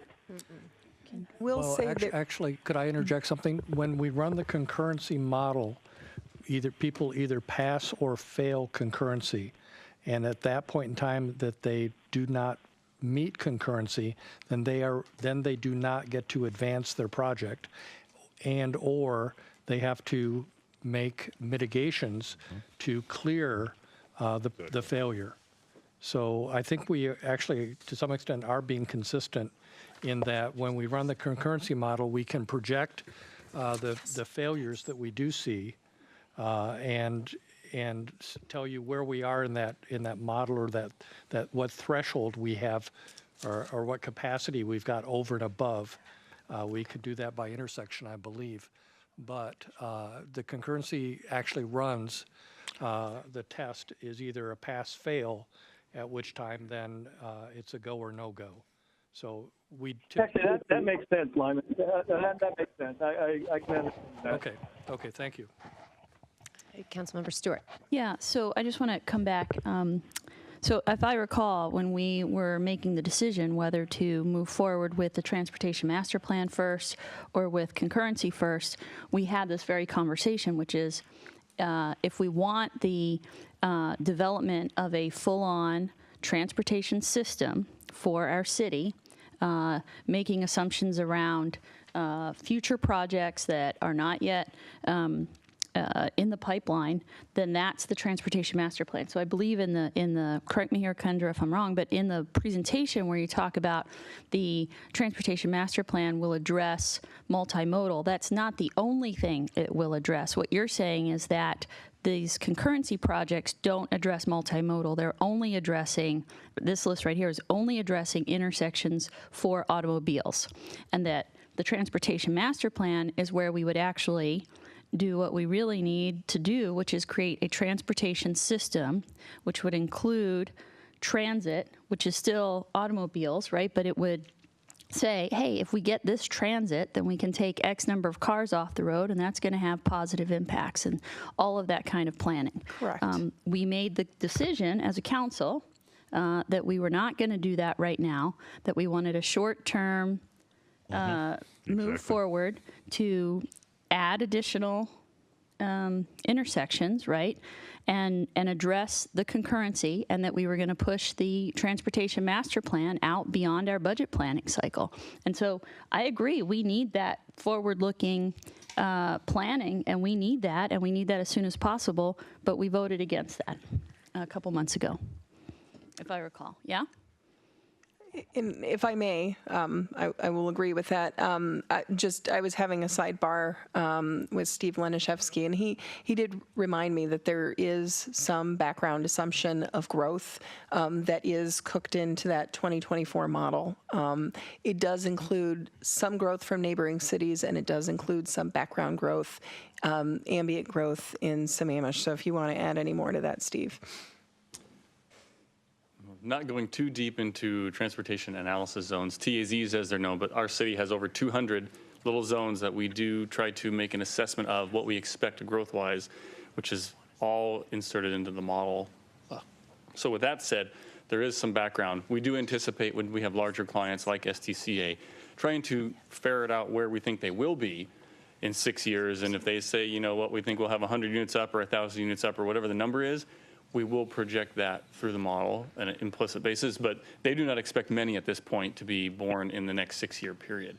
There's still some assumptions in the model, but their number is not very confident. I think they've told us Lyman phase 1, out of moratorium, they expect to be turning dirt for 18 to 24 months before they actually get units, fulfilled, and they were not a great number, so there is growth assumed. Short answer. Councilmember Ross, did you have another? Yeah, thank you for that. That helps. I'm just mostly concerned. It's not a matter. We assume a certain level of growth. Let's say it all passes concurrency. It's really not. And Lyman's point was well taken. I understand that the concurrency will ferret out that, but the key is a large development, high-density development, can change traffic patterns dramatically, which would also change our assessment at intersections. So if you're factoring some of that assessment in, it'll help us make better decisions on what we invest in the short run. Just to partially answer your question as well, we are working on some 2035 modeling at this point, which is looking at full anticipated build-out of town center, regional growth trends, a lot of that work. Of course, that's a large body of work that's going to be folded into the Transportation Master Plan. But some preliminary modeling will be completed by June, and so if that helps in decision making in any way, we could daylight some of those results. Councilmember Hornish. Sorry. Yeah, I want to make sure I was off mute. So I'm coming back to my same question. Now we've got a different answer in that there is growth anticipated. And I think Councilmember Ross is what you're asking is what I'm looking for too, is when we look at the TIP, can we see what the assumptions are for the 6 years so that we can better understand what assumptions are going into what needs to be fixed. It would just be better to be able to analyze it and understand it. So it's more of a comment, and I just want to clarify, and I want to make this perfectly clear. There is growth in the analysis to figure out what's going to fail in 6 years, not just what's permitted, correct? Correct. And that's what the 6-year plan is, fixing those deficiencies that are now identified over that 6-year term, with growth based on pipeline projects that are permitted, as well as some growth assumptions in the model to get us to a level of service D, E, or F at whatever intersection is there at year 2024. And I think, at least I would like to see what those assumptions are on growth. So we will definitely bring that back to council in June 5th when we bring the whole tip. I have a question relative to Southeast 24th and East Lake Sammamish Parkway. How long has that been sitting on the tip?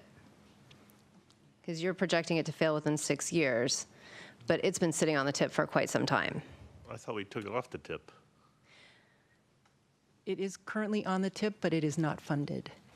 But how long has it been on the tip, though? I don't know. And the reason I'm asking that is the 6-year thing. We've been projecting that one to fail for quite some time.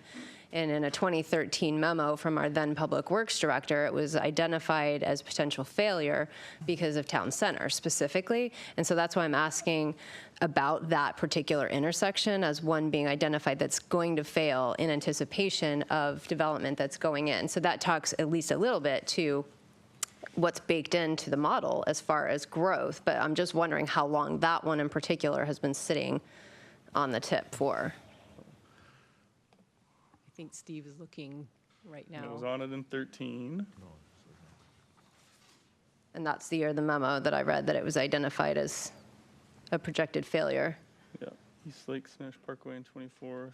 It was on it in 08. Kind of going in chunks here.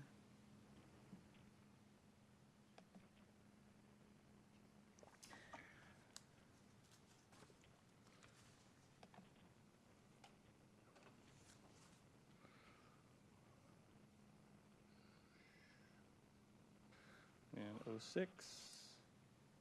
So has it been on and off, as Councilmember Valderrama stated? And has it been consistently on since 2013 then? I skipped around like every third one just to see how far back I went, but.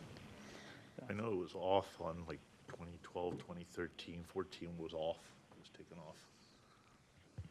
Okay, I guess I'm honing in on that one specifically because it's not failing now, where we have the others that are on this list are failing. And if it's an anticipated failure based on, I'm hearing a couple different answers. One is that what's already in the pipeline, which doesn't include town center, but that one was identified specifically as a failure that would be caused by town center. So I'm trying to parse out which one is it, or have we just had that much growth now that that one's going to fail on the current growth outside of the town center? Yeah, I'm looking for the impact of the development to pay for the light that goes in there rather than our taxpayers, I guess, is where I'm going with that. Well, should we go actually to the Dive specific in, sure. improvements? Because I think that one specifically where you talk about the traffic light, that's actually a really interesting wrinkle in our discussion. And one clarification I would make is that it's not that we don't assume any town center development. When I was answering the question, there is some approved already town center development. It's not the full complement. Sure. We do have one more question, so I want to make sure that I address Councilmember Stewart's before we move off way. I'm getting kind of confused, and maybe this is a question to my fellow council members, but again, going back to the meeting we had back in February where we decided to move forward with concurrency, was that we wanted to implement a new concurrency model and identify any fixes, address any of the failures that concurrency model created, and that we were willing to forego the detailed planning and push that out to a later date. And we talked about at that meeting that we might be looking at making some short-term fixes that may or may not be in line with the bigger plan or the better longer term. So Councilmember Ross, to your point, we had that conversation, and yet we still, majority of the council said, yes, this is what we should move forward with. So I guess I'm getting confused as to why we're now saying, hey, wait, we can't make decisions unless we have that longer term plan, because we had that conversation I don't necessarily completely disagree with you, but we said, look, we need to move forward. And I think it's really critical that, you know, in my mind, good leadership is about providing clear and consistent direction. And so if we're saying now, oh, this is great, we just spent 4 months doing all this work, but we can't actually use it, I worry. I don't want to see us circling the drain, right? I want to see us being able to make some progress and move forward and then go to the next thing, because we have too much to do to swirl too much. So I guess I just want to understand, I'm confused as to why we're saying now we need that bigger planning, when I think staff was pretty clear to us that if we don't do the TMP, that these short-term things will be to address what we can address without that deeper dive and that deeper planning. Councilmember Ross. Yeah, thank you, Councilmember Stewart. I'm confused why you're confused. I'm not suggesting we change course. I'm just suggesting we use data that we're aware of. We know there is some density in the town center. I'm just simply asking, let's do our what-if analysis and see if it changes the traffic pattern on our assessment.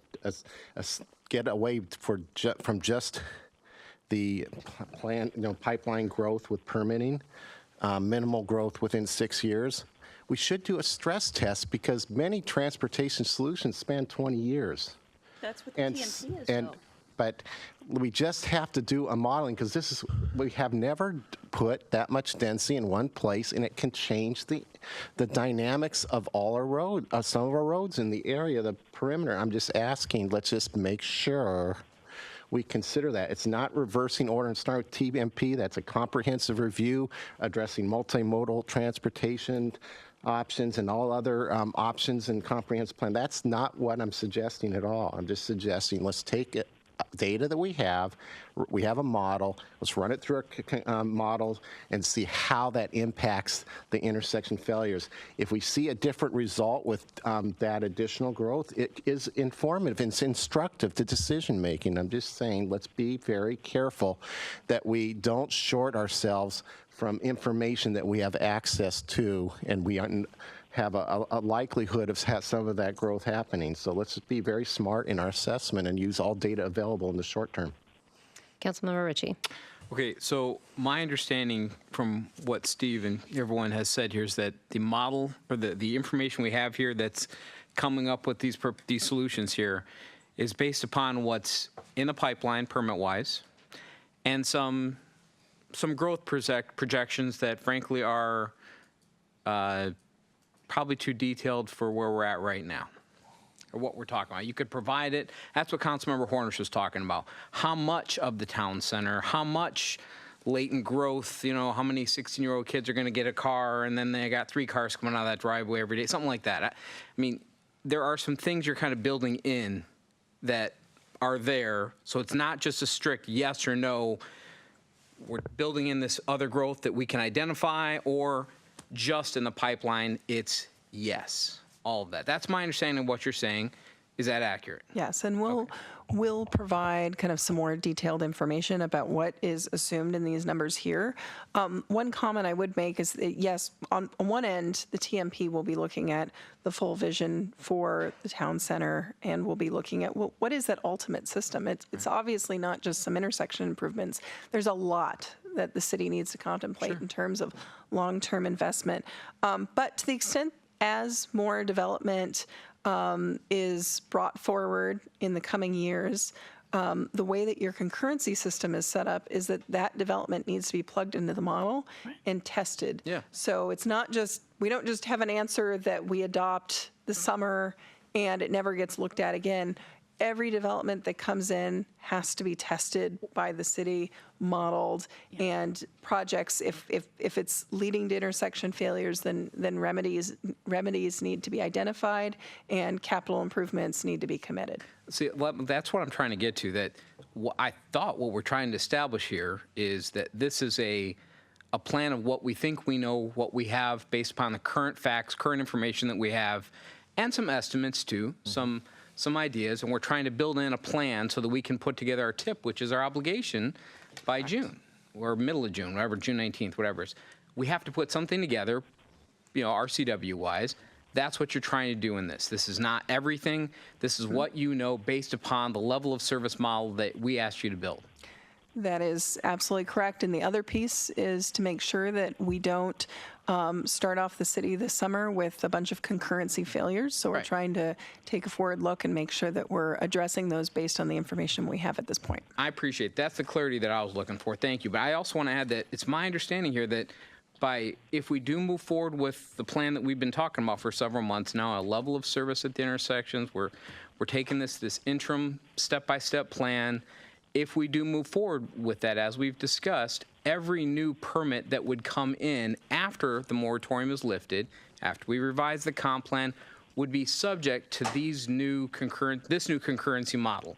And if it fails, the failure would need to be either mitigated, or we would have to fix it as a city, or the developer would have.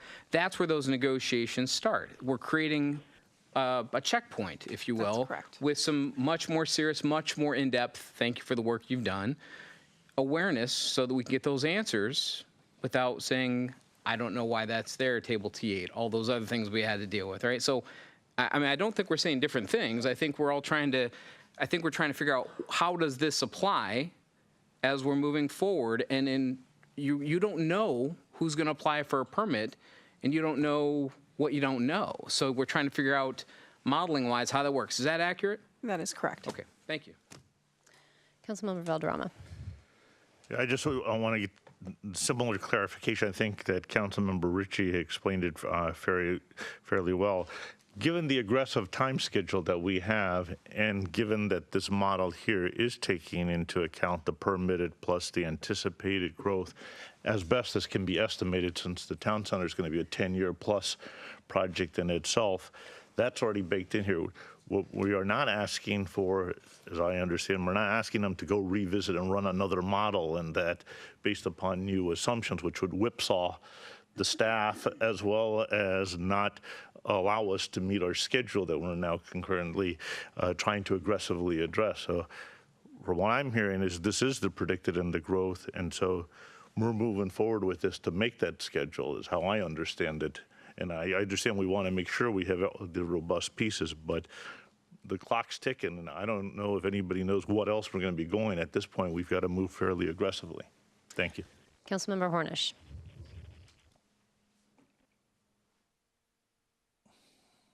Oh, I think I'm good. Sorry. What was that? No, I don't have any more questions. So. Okay. So, okay, quick, before anybody pushes their button, let's move to the next slide. Okay. So we're going to go through some intersection remedies for, again, those intersections that were not meeting the city's standard by 2024.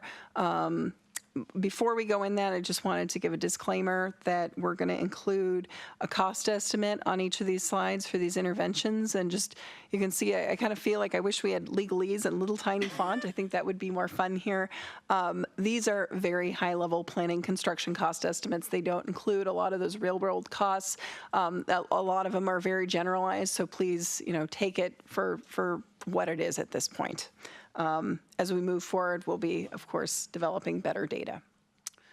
So intersection 5, Southeast 32nd Street and 244th.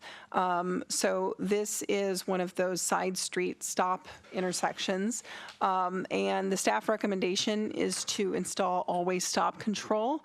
That does remedy the PM peak hour delay issue that we have on the side street today, from level of service F to level of service C. And it has an estimated cost of $50,000. I don't know if you guys want me to go into more detail on it. You can kind of see on the map where this is. We did contemplate more expensive interventions, signals, and roundabouts, but the staff recommendation is an always stop.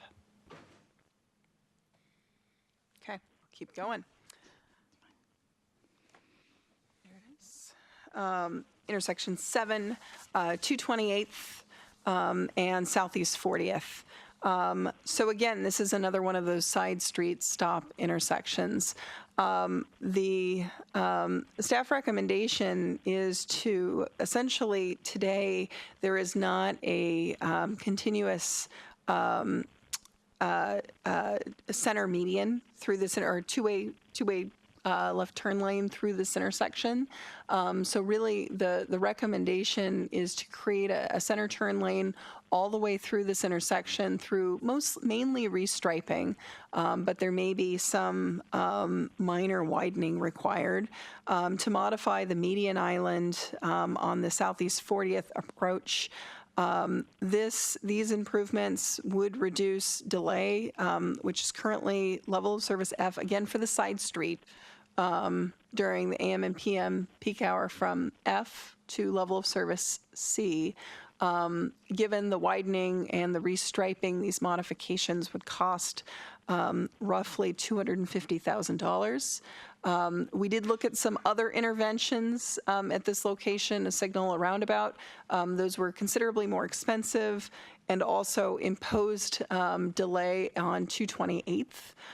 So the staff recommendation, again, is for this restriping and turn lane.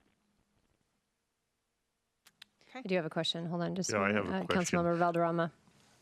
So this intersection is down by Providence Point, isn't it? And then, does this take into account that Issaquah has been talking about putting in a light down there and the impact that that would have? Actually, Issaquah's been promising for 10 years, but I understand they're actually it's actually moving coming now. on something is what I had heard. No, I don't believe this does. We will double check. Okay, thank you.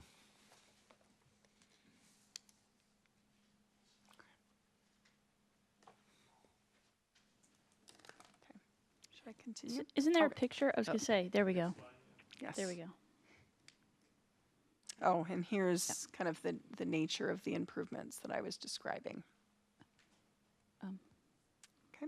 Yeah, so I would think, Councilmember Valderrama, even with a light for Issaquah, I would think that these would be good safety improvements anyway. So we might, that would be worth considering because it still helps people get out more safely out onto 228th.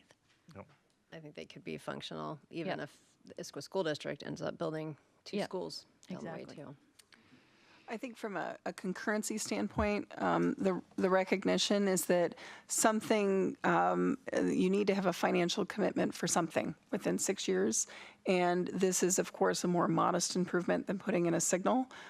So in terms of not having the city shell out too much money, recognizing some of these other ideas that are in play, this would be the most modest improvement that could be put in place and still meet concurrency. Actually, it was 20 years they've been talking about it, that they're finally getting to it. We don't know if they'll commit to doing it within 6, so that's what we have control over. Okay, I will continue on. Sahalee Way and Northeast 36th. The staff recommendation here is to install a signal. This project is actually a part of the Sahalee Way Improvement Project, but given recent council discourse about that project, we did not assume that a signal was in place by default, looking out 6 years. Installation of the signal would reduce AM and PM peak hour delay. Again, it's what is measured for the side street. From level of service F to level of service AB with a signal. So again, it would be giving a lot more preference to that side street. The planning level cost estimate of the signal is $1.5 million. We actually did not look at any other interventions in this location. Kendra, I've got some comments here. I'm really struggling with this one, and here's why. I don't have faith in the model that we have running. The model says that this is an F, and we confirm that it's the side street that's causing the failure. It's an F in the morning, it's an F in the PM. I went and stood out there, and I ran video as I stood there and just watched to get an observation of what transpired at this particular intersection. And what I noticed was nothing of an F. I saw maybe up to 5-second delays turning left or right. There is a merge lane there that in the morning The vehicles, there's a merge lane there. It looks like it's got the left-hand turn and the right-hand turn. I'm not sure that this is an accurate picture as to what's actually on the ground currently. But at any rate, there's a lane there. And the vehicles turning left-hand, so northbound on Sahalli, use that lane, and they have very little delay. The cars turning southbound, there aren't a lot of southbound vehicles, and so they're out right away. And it was a very rainy morning yesterday, so vehicles tend to not flow quite as well. So I'm really struggling with, planning level construction estimate of $1.5 million at this particular intersection to solve a problem that I personally have stood out there and I don't see. So I empathize, and I appreciate kind of that real world. So there's a few things that I have to say to this. First of all, just in terms of traffic volumes and I'm not fighting with you on like what the condition is out there. I bet it's pretty variable for these sorts of intersections. I know some of the east side, I don't know if we're having spring break out here. So potentially it could be a low traffic time. But more relevantly than that, is really we're using highway capacity manual methodologies here.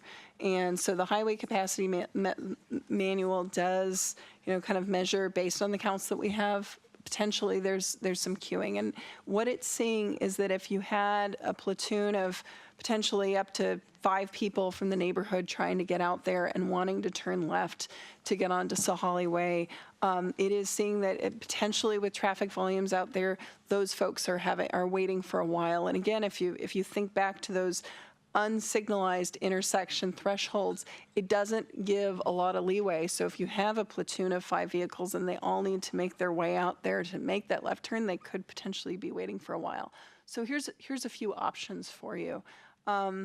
One is that in recognition of this intersection, you could change the standard for this sort of intersection. The other piece here is a question of, should this really be a concurrency intersection?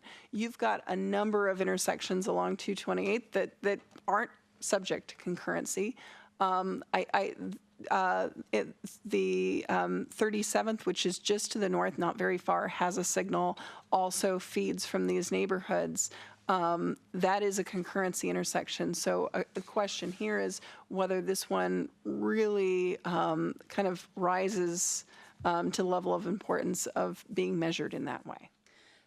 I mean, yes, there's a myriad of things you could do to say that it's either not a concurrency intersection or change the level of service for that particular one. But I think what I'm mostly troubled by, especially when I look at this particular project, and this goes back to what Councilmember Stewart was saying, was that we always said this was an iterative process and that we needed to look as we went along the way. And that's where, when we look at some of these intersections, like this one in particular, that I really start to struggle with, when we set out on this course of, getting rid of a concurrency system, which didn't seem to quite do the job. I'm not sure that this one quite does the job either. And this is a great example as to why I'm struggling. And I know when we were going through this process, I kept talking about 37th, and I couldn't figure out why that one wasn't failing. Because that intersection is, and this is a commute I make every single day, Monday through Friday, that's the one where everyone's stuck, is 37th, not 36th. And we're measuring that. Yes, you could have a queue of 5 cars, but I watched, 2 or 3 cars come up, they all just slide right into that lane, and you're no longer measuring them. So that's what I'm struggling with, the model, and not having a lot of faith in what the model is producing as far as failures or passing intersections, because when you stand out there and you look with your own eyes, you see something very different than the letters that we're finding on pieces of paper. And I'm having a hard time meshing those two things, because I think really what the process was in putting in a moratorium so that we could get at concurrency was so that we could get a process in place that actually fixed the problems and spoke to that driver experience. Putting a light here is only going to cause a backup further down the way, and I'm not sure, this isn't getting at why we went down this path, at least not for me. So this intersection I'm struggling with. And this is a limitation, I would say, to the highway capacity manual. So if we didn't have the driveway on the other side of the intersection there, I think, that the turn lane that's in there could be analyzed in the way that you're recognizing. I mean, I think in reality, I think you make a very valid point that most people are able to get to that left turn and then use the two-way left turn lane and use that to slide in as you've described. The way that again, standard highway capacity manual methodologies work is when you have that other intersection, the other driveway on the other side, it doesn't allow us to evaluate kind of the kind of vehicular behavior and measure delay in that way. It's a very technical kind of way of answering your question. I think what we're struggling with here is using standard practices that are defensible, such that your concurrency system and ultimately your impact fee system that you have as a city really passes that defensibility threshold. And so I guess my recommendation here is that common sense potentially says that a signal isn't needed in this location. And if that's the case, I would advise probably at this point your best approach would be to take this intersection off of your concurrency list. Yeah, I certainly wouldn't support this being on the tip. It doesn't fix ultimately the problems that we've got. So I've got Councilmember Hornish with a question. Yeah, and it's following up on that issue because I guess we don't want to become the traffic engineer experts as council members, but I do need to understand what you just said a little bit more, I think, Kendra. Help me understand that you're saying that you can only use a two-way turn lane analysis. Because we just raised the designated LOS for some on Sammamish because we hadn't used that in the past, and then when we added it, it raised it back up to be passing. But now you're saying we can't use it, and I don't understand why. You said it's because it's a T, and you can't use the drive. You can only use that if it's a cross street. Is that correct? It's not at this intersection, and I might not have fully heard everything you said over the phone there. This is not a T intersection technically, given the driveway on the east side of the road. Okay, so then help me understand. About 2, 3, 4 weeks ago, maybe 6 or whatever it was, we raised the LOS levels of some by including a two-way turn lane to allow people to get out. So I don't understand why we do it in one case and we don't now.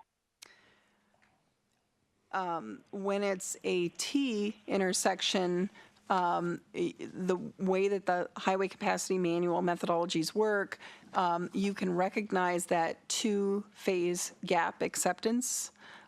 When it's not a T intersection, you can't. I guess I'd have to get another traffic engineer to go into more detail if you want it there, but it's just that methodology, that procedure isn't authorized in the highway capacity manual when you have, and when you're not in a T-type situation. Okay, only a T will allow the two-way turning lane analysis to improve it, the wait time under the modeling. I'll have to go back and look. I thought the ones that we did, that we raised the LOS on Sammamish were actually cross streets and not T's. So now I'm really even more confused. Councilmember Hornish, I think some of the thought you're recalling on 228th or Sammamish was the fact that we had a turn pocket there that the model wasn't taking into consideration on some of that cross-street use. And I think this case is definitely a little different. It does exist per the model, but it is treating it as a main, I guess, it has four legs in a sense, because you have the driveway across the street on that north or east side. So it's not going to look at it just like a two-way stop condition, or what was the other term you used, Kendra? Two-phase gap acceptance, and I think Cheryl has a little to add here. Yeah. Councilmember Hornish, this is Cheryl Paston. So the two intersections that you were referring to earlier, or that we talked about a couple months ago, are T intersections. They are 228th and Northeast 19th and 228th and Northeast 14th. Both of those are T intersections. Okay, now I wasn't 100% sure on that, and this is a T, but not really because of the driveway. Now I understand, which goes into us just understanding whether or not we have comfort in the methodology. Okay, thanks.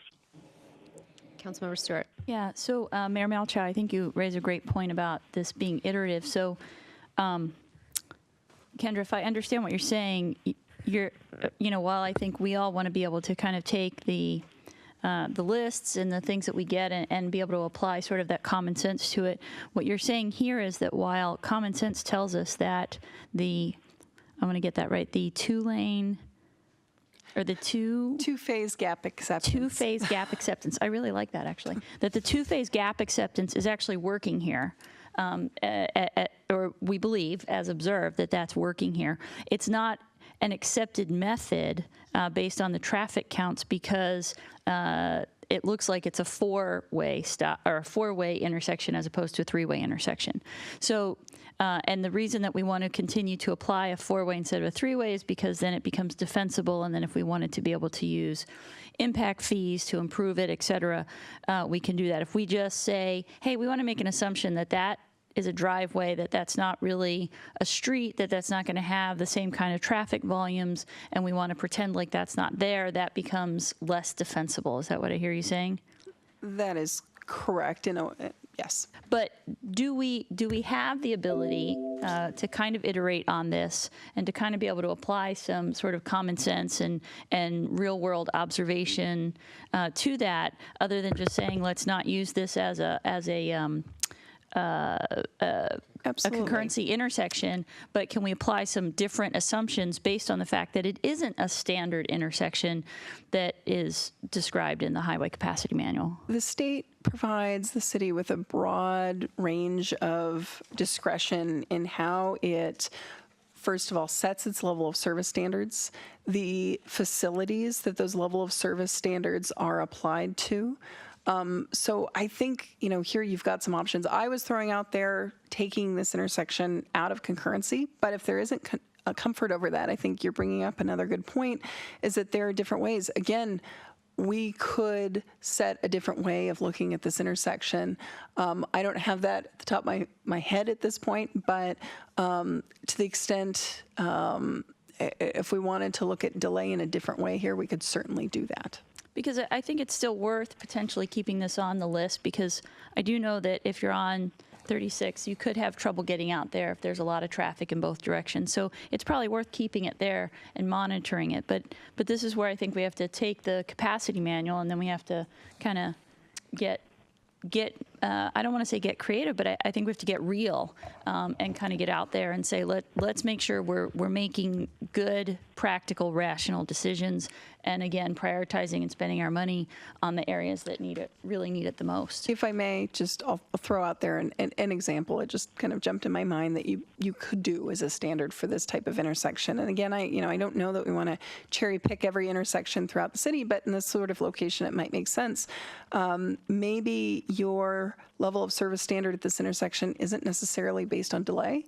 It could be based on the queue length for vehicles on Northeast 32nd, and your level of service standard could be literally that based on annual monitoring at this intersection during the AM and PM peak hour, we're not observing more than 10 cars in a queue at any given time. Those are the sorts of things that you could set. Again, that's a bit of an unusual way to set it, but it shows that you do have broad discretion in how you set that level of service standard. And then one last question, if I may. So Mayor Malchow raised concerns over questioning the validity or the accuracy of this model, because this intersection, the way we're required to measure certain things isn't indicative of the real world. Does the highway capacity manual, does it tend to lean, say, more conservatively, so we would have more false failures than false passes, or could it depend? Because I think, Mayor Malchow, if in reality we're getting more failures that we then go and observe and say, hey, this isn't probably a real failure, or this isn't really one of the areas that we need to focus on as a city, if it tends to lean in that direction, then I think that's much easier to deal with than if there could be missed failures, which I think is what your concern is. Potentially, right? No, I don't think my concern is missed failures, but your point's well taken about the latter. But okay. I'm not really worried about missed failures. I'm more concerned about the utilization of level of service strictly. But I think if we go through the slide deck, we can Okay. get there, but I have more comments. Councilmember Valderrama. Yeah, just following on, this is an iterative process. I think we can watch it. I'm concerned that we're digging too much into the weeds, into the traffic engineering business, into it, because there is no perfect model in any respect in anything of the world. I pulled up the article of 2009 when the New York Times called the hiring of these Nobel quantum physicists of Wall Street the harborings of the doom and the end of times, because they almost sent the entire market going down, and they were supposed to be the geniuses to do the perfect model. No model is perfect, and I found it appropriate that Warren Buffett said, beware of geeks bearing formulas. So I would suggest instead that what we should be doing here is, instead of trying to come up with the perfect model, let's use our common sense. Let's take our expert information in, and over time start watching these. But if we start to try to be the traffic engineers and question everything, we might as well hire these unemployed Nobel laureates that are sitting on the streets at this point. Thank you. Councilmember Ritchie. From a traffic fair and peers perspective, is it best business, best practice, good governance in your experience that essentially you apply a model and then you say the model doesn't apply in this specific situation? Is that how it works, or do you just have essentially a model on the fly? Do you create a model out of nothing? I mean, my question is more to what Mayor Malchow was saying. We're trying to create a model that's kind of what Councilmember Valderrama was saying. We're trying to create a model here. There's been a model created based upon level of service intersections. It may not apply appropriately at certain intersections. What are you supposed to do there? What's the best practice? I know you listed a couple of examples. Remove it from concurrency. What makes sense in this specific intersection, and is that a good idea, or does it speak to the model overall, given our geography and given our the lay of the land in Sammamish, and it is unique? Is there a model that can work here 90% of the time? What's a good on-base percentage there? Well, I would say that the city has a pretty thorough model in place. It's got a lot of detail. The city puts a lot of care into making sure that model's up to date in terms of development assumptions, in terms of the network, but no model is perfect, as you say. Yes, from the perspective of working on the TMP and looking out 20 years, the model will be informative. But there will be so many other pieces of data that really kind of flow into kind of our thoughts about what is the appropriate transportation system. Yes, traffic volumes are important, but so is connectivity, so is neighborhood character, so is what we're hearing from the community, so is safety. So there's a lot of other pieces there that inform really what a smart transportation system should look like.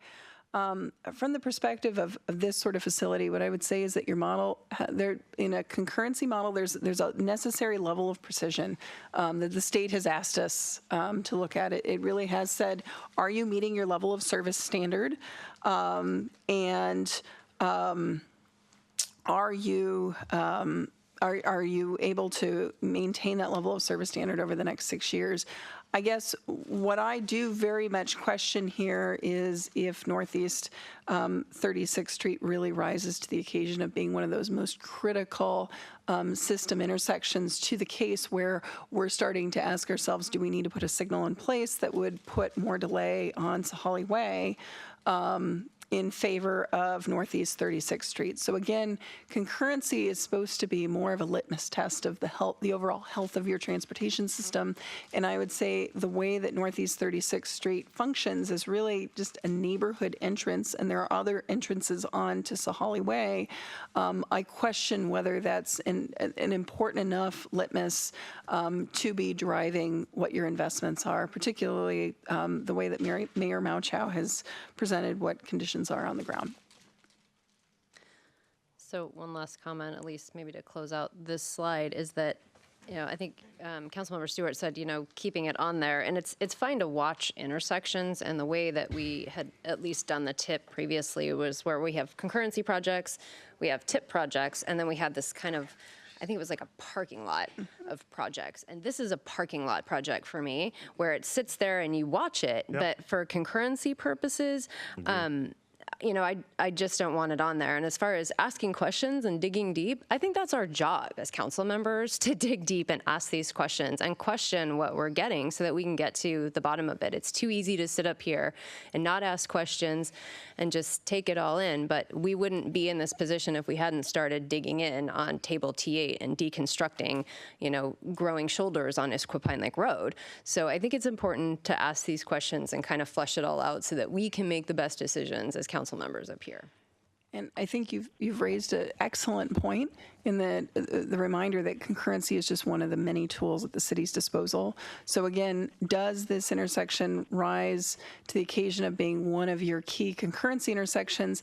And if the answer is no, that doesn't mean that you stop monitoring for it. It doesn't mean that you stop doing capital planning, but maybe you're not using this intersection and holding development hostage over how long queues might be modeled on Northeast 36th. Well, Kendra, Synchros was used to come up with, and that's why I think I'm still not sure how Synchros works with the driveway. It's the HCM formulas, and again, it's the Synchro is not giving credit to that two-way left turn lane because of the presence of the driveway to the east. Again, this is a highway capacity manual. It's baked in to the formulas. It's not a topic I usually go into in depth with councils. Sorry. So, no, that's okay. We're very inquisitive. Yes. Okay, thank you. And it makes sense that somebody on either side would be fighting for that space in the turn lane, right? That's the model's hiccup. Because it's got a driveway or a road intersection. Two people can't go at once, so there has to be, road rules to use it, and there is delay caused by dual actions. So that's the model. Again, not perfect, like you said. I think we can finally move to the next slide. All right. 242nd and Northeast 8th. So staff recommendation here is, and on the next slide, it'll show a little better in terms of what we're talking about here. But this intersection, actually, I'm just going to go over just so you can see the image of this. This is the one that's, of course, the school, right at the school there at Northeast 8th and 242nd.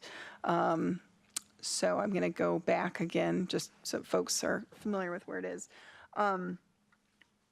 It's already a signalized intersection. So the recommendation is to widen Northeast 8th to add a westbound right turn pocket.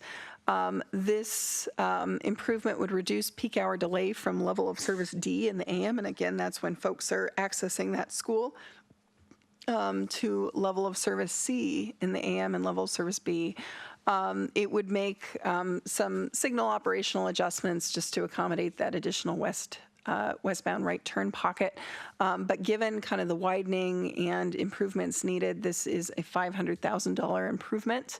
One comment that we wanted to identify was that Inglewood and Eastlake are both scheduled to change their start times in 2019, and we think that this might have some beneficial provide some benefit to the intersection's performance.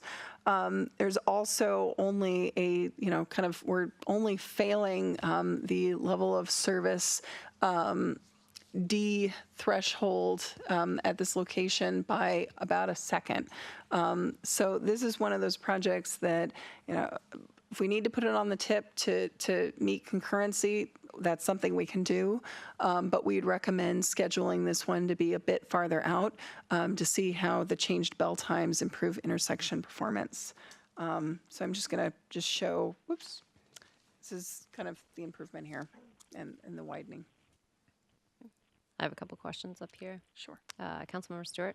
Yeah, so this is specific to this and also more in general. We have a lot of our, particularly in the AM, a lot of our challenges are around schools, right?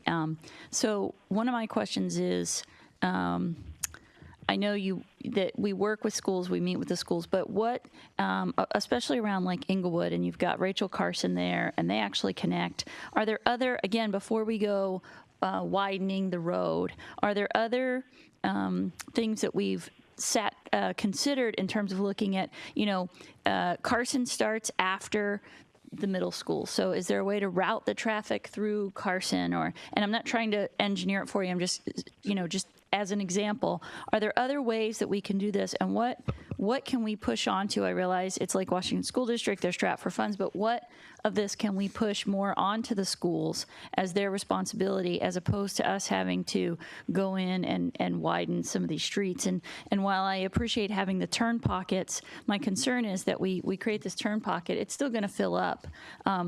Sometimes by doing some of this stuff, we may only be encouraging parents to drive their kids to school instead of sticking them on the bus or whatever that is. So I'd love to know, just more in general, what are we doing with the schools for these particular issues that are caused by the schools? So briefly, we have begun a regular meeting of staff between district and city.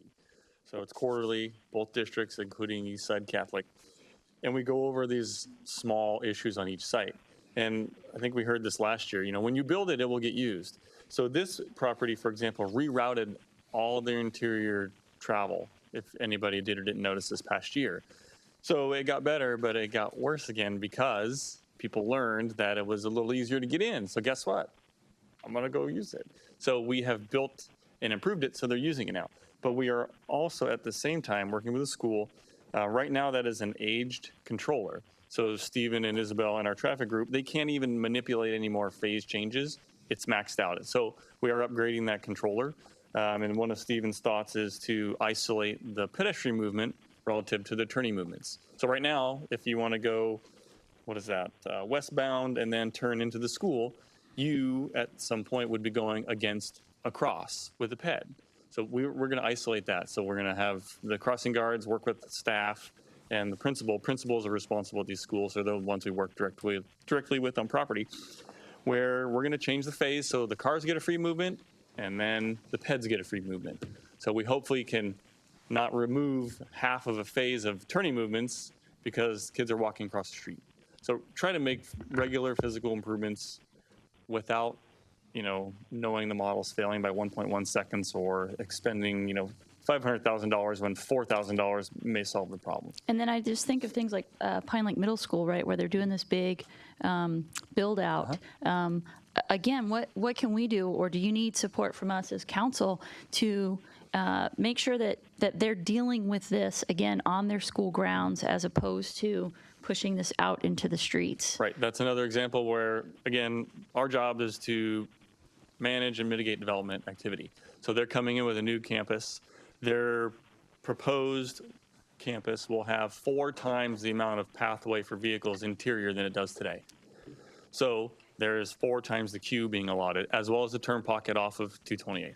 So those are the things that we do with an individual traffic impact analysis per project. But again, our job is to try to make things better. It's not always possible, but we do try. And, at Lyman's request, last year was the first full year of implementing a direct conversation with the districts. It has paid off, in my opinion. So, great. Thank you. Councilmember Ritchie.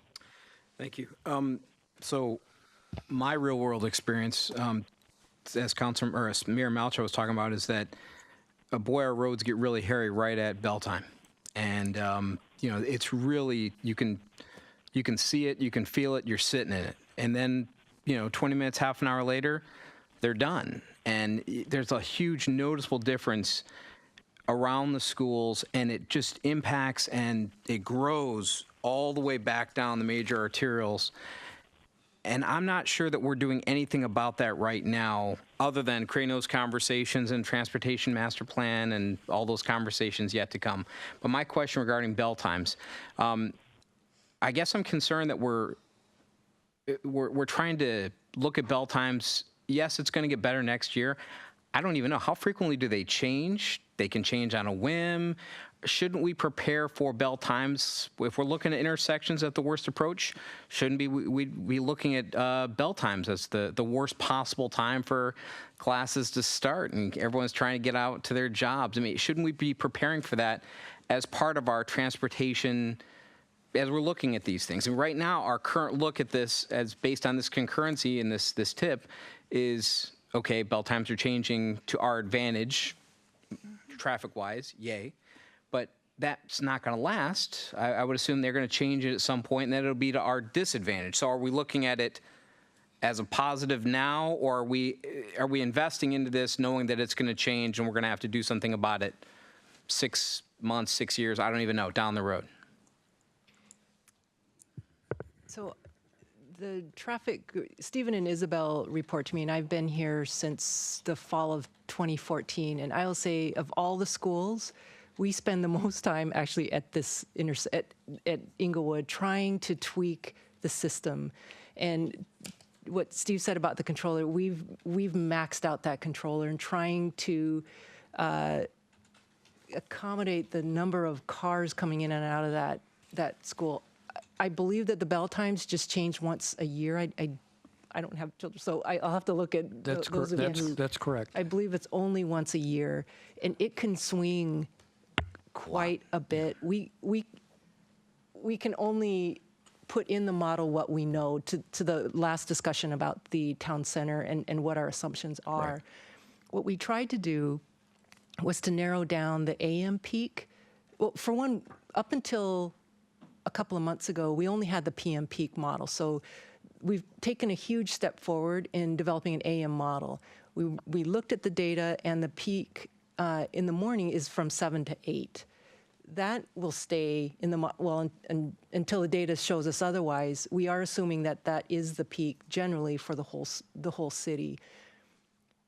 It's for us to rerun the model and come up with a capital project list with each change in bell times. That's actually not possible, because from what I understand, the schools within the same district don't even have the same start times. It's all different. And so I think you almost have not quite, but almost an infinite number of combinations of school start times. I understand. I'm not, I wasn't suggesting that. That was what I apologize. That was not my request. My thought was, shouldn't we prepare for, right now, it's pretty bad. Next fall, we expect the bell times to be a little bit later, as I understand it. And that's going to be to our advantage in terms of traffic. Commuter traffic will have run more so, and then school traffic will be a little bit later. So this problem right now will be different next fall, or is this forward-looking in terms of what we think it's going to be? And then in 2020, will it change again, right?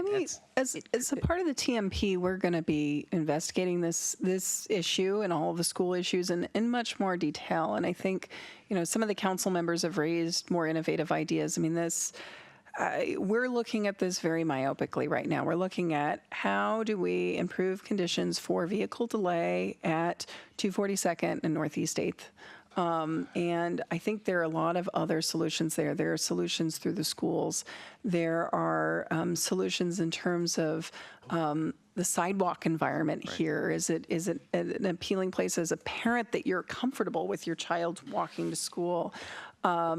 As a part of the TMP, we're not going to be looking just at capital projects, we'll be looking at programs. So are there partnerships between the city and the school districts that could lead to more optimal improvements? So your question of being very protective of your community and wanting to plan for the worst case scenarios is very well taken. On the other hand, we don't plan for shopping malls based on what's going on Christmas Eve. Right. So we really do need to balance the community's capital investments. So as a part of the TMP, we're really going to be asking these questions. Is it smart to be widening this roadway? There's a lot of things when I look at this project that, yes, it makes it easier as a vehicle to slip into the school. It also makes a longer distance for pedestrians to cross. But again, this is where we're looking at concurrency now, and we're doing the TMP later this year. So that's why we've said, this is a project, if we need to show that we're concurrent right now, if this intersection is a concurrency intersection, this is probably the most prudent improvement. And we really had Stephen Chen from your staff take a very careful look at this. But as a part of the TMP, our recommendation might be to change up this capital list next year after we've done a more thorough look at the full list of programs and projects that could be contemplated at this location. Why is this on concurrency then? Why is this a concurrency project then if it's next to a school? mean, Well, if because if the poten- intersection is one of your concurrency intersections, and we have a level of service C standard here. Okay. And it's not projected to be meeting level of service C with what's on the ground either today or in 2024. Okay. So I have a couple of questions. On this one, I think some of what's been said, I think, is valid, and I worry about putting in a turn signal here. But I do have a question. I mean, I realize that a lot of the backup here continues on down, and we have an issue at 244th and Southeast or Northeast 8th, excuse me, as well. But is that the only approach into that intersection that we have a problem? We had developers come in here when we were talking about the moratorium and profess that they needed to be exempt because they were going to help with this intersection. Particularly, they were going to put a connection in, and that would be to the west, not to the east. And so that's is there a problem coming from the west as well? And I'm assuming that I think that one was exempted and has gone through. And are they going to connect? And is that going to help us at all at that intersection? And so that we don't even need to do this? In terms of the delays at this intersection, we could look at more detail. I mean, we looked at, yes, there's delay at all of the legs of this intersection. This was, I'd say, the lowest hanging fruit in terms of what you could do to get the average delays at this intersection down to standard. It's not to say that there aren't other things that you could do here. And yes, to your point that there's going to be more development in this area, we're aware of that, and that was contemplated within the modeling. So I think I'm struggling with something you just said, which is, this was the lowest hanging fruit to basically change a letter. And I think really that's not where I'm coming from when I'm looking at concurrency projects. I'm trying to make them better for the drivers there. And as Councilmember Stewart said, I suspect she's right. That queue lane is going to fill up fairly quickly and really won't solve much of a problem because I think the queue is going to fill in. That's not very long of a queue. And then you can't block that intersection that goes into that neighborhood at Northeast 8th Place. So I have some concerns, but I would like to understand the development that's right here and not on our map. Like, is that going through? And I think looking at, the delays from each approach, the left-hand turn queue looks pretty short too. And I've been through this area where that can back all the way up to 228th. So putting in a right-hand turn lane and calling it good, how long is it going to be good for? Probably not very long. And then, Well, these are projects that can be put on the Transportation Master Plan, and that is a much more probably significant investment. By maintaining concurrency here, what you're making sure is that this intersection isn't considered deficient. And so by doing that, as we look into crafting your impact fee list, as we come up with this long-term capital project list, by ensuring that it's not deficient, you'll be able to ensure that those bigger improvements could be impact fee eligible. Okay. I guess I'd just rather, when it says, what does it say, other options considered, a roundabout, a signal, always stop control, is just understanding, and I think, it was asked in the agenda meeting, and I think Councilmember Stewart asked too over email, which is understanding the delays and where they're coming from directionally, to understand that, is this right-hand turn lane, is that really what we want to do? Yes, low-hanging fruit, less expensive probably, but is it fixing the problem there? At least, what about the poor people that are coming from the west and are traveling eastbound and they're not going to get any benefit from this? So from a driver's experience standpoint, this may not be helpful. But that connection that the developer was talking about, that might, if that comes to fruition. So, anyway. Councilmember Stewart. Yeah, again, especially around schools, but this one in particular. So one of the things I'd like to understand is how much influence or could we take even more severe action as a council and help to dictate some of the school time? So Councilmember Ritchie, part of the challenge here and why the bell times here will be so significant is that Inglewood and Eastlake bell times are so close together that you have peak traffic for those two schools hitting the same road at the same time. And that is part of the challenge. So that's why change in bell times in this area can have such a huge impact, because you're taking one big school, or you're taking traffic from two big schools and making it just one big school at a time, and that can have a much bigger positive impact. But I'd like to see us be able to take action as a city and you know, again, we have a great partnership with Lake Washington School District, but I'd like to be able to see us take a bigger step and be able to say, like, hey, no, you can't have your school bell times for these two schools that are effectively across the street from each other that close together. You need to spread them apart. It also is part of the challenge because the kids ride the same bus, and so you've got overcrowded buses or you have long bus routes. I mean, there's a whole host of challenges around these schools and around how we're getting people in and out of these schools. And I'd like to understand what we can do to start to be a little more in control of that situation with the school districts, to be like, no, you can't do that. You can't, you know, can we do things like you can't have a school bus stop on 228th, or, you know, you can't have these things because you're causing bigger problems in our city. So I don't even know who that question's directed to. I don't know if that's directed to you, Mr. City Manager, or to you, Mayor Malchow, but that's what I'd like to understand, because I feel like some of these challenges are things that we can solve without laying down more pavement even. Mayor, if I could address part of that. So as Steve mentioned, our staff do meet with the school districts regularly, and particularly in the last couple of years. And then the former mayor actually hosted a principals meeting last summer. I think there were, I don't know, a dozen or more, I think, principals that were there. But as a result of our regular meetings, we do talk to them about school bell times. And Eastside Catholic was part of that conversation. In the one meeting, we were actually focusing on the high schools, and Eastside Catholic was there, and they did take our input into consideration because they understand the impact that even one of the schools has, much less the three of them. We can, at the next presentation, we can certainly have a slide showing what kinds of conversations we've had with the schools, the individual schools and the districts themselves, about how to mitigate just the volume of kids and parents going to, and frankly, not just the kids and the parents, but the employees. There are a lot of employees at the schools that are also getting there half hour before school starts. So we have, it's great, the school districts have been trying to accommodate the pretty unique situation in Sammamish. Are we done with this slide? I have a request for a break, which is really hard to do midstream in a presentation, but I would ask the council if they would like to take a break. Yeah. Take a break. Sure, somebody Okay, needs a break. sorry. We should have a break. I'm going to be asking for Okay. an extension in 45 minutes.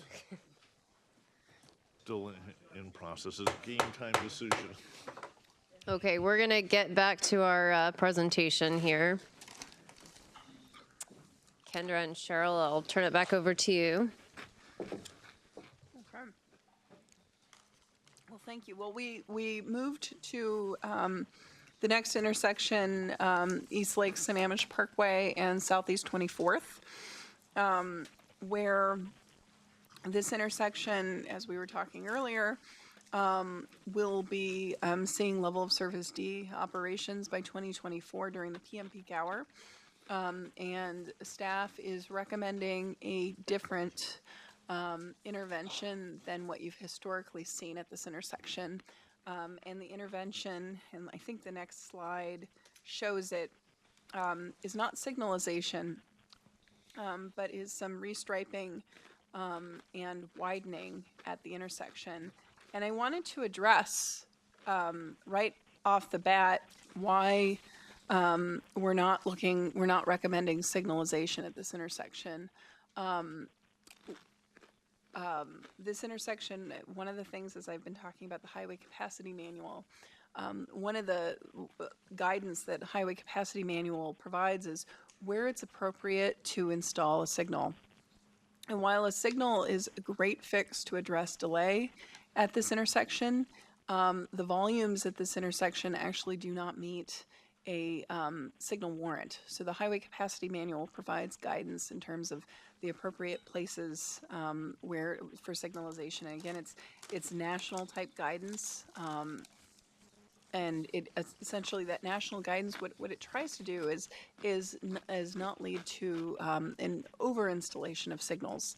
The concern is that if you were to place signals everywhere, that would lead to a lack of compliance. So this intersection doesn't need a signal warrant, and that's why we're recommending this restriping solution.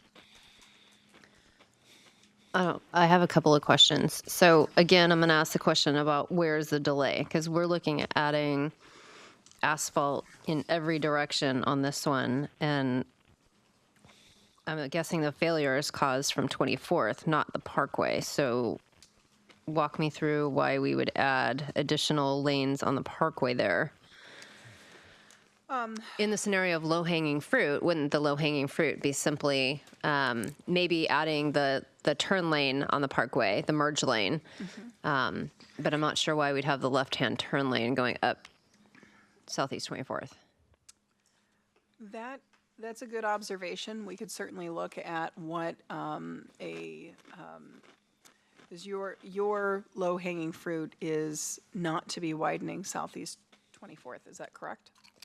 No, I'm basically using, what you said in the last scenario, which is you're just simply adding the bare minimum there to keep the intersection from failing. And it looks like we're doing a variety of things here. But if the only stop sign here is on 24th, by way of the chart you had given us earlier, the failure is on 24th. Not the Parkway. So, but we're doing a lot of stuff to the Parkway as well. I can understand the merge lane because then you only have to cross one lane of traffic before you can kind of merge in with the other one.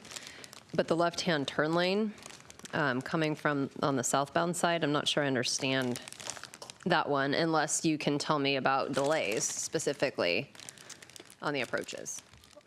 And I will say that the recommendations here have to do with both delays and safety. So that's when we probably need to report back in more detail to you in terms of what led to that specific left turn lane. Because I could see, I don't have the delay in front of me to actually say what that left turn delay is. I suspect that there's some safety or safety reasons behind that as well. Yes, Okay. that's correct on site distance at that specific intersection. So safety is a large component. Okay.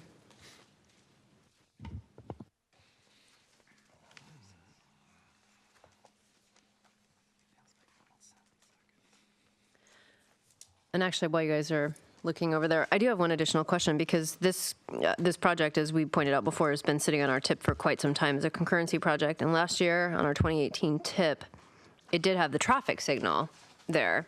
And we just kind of walk through that we're not putting in the traffic signal now. But what I want to highlight, and I don't know how much a physical traffic signal itself costs, and I don't know if that assumption that's on our 2018 tip also included this arrangement of turn lanes, but it was $3.6 million, just for comparison for the balance of the council. So. Actually, let me go back to our cost, and it's still a pretty high cost estimate here of $1.5 million.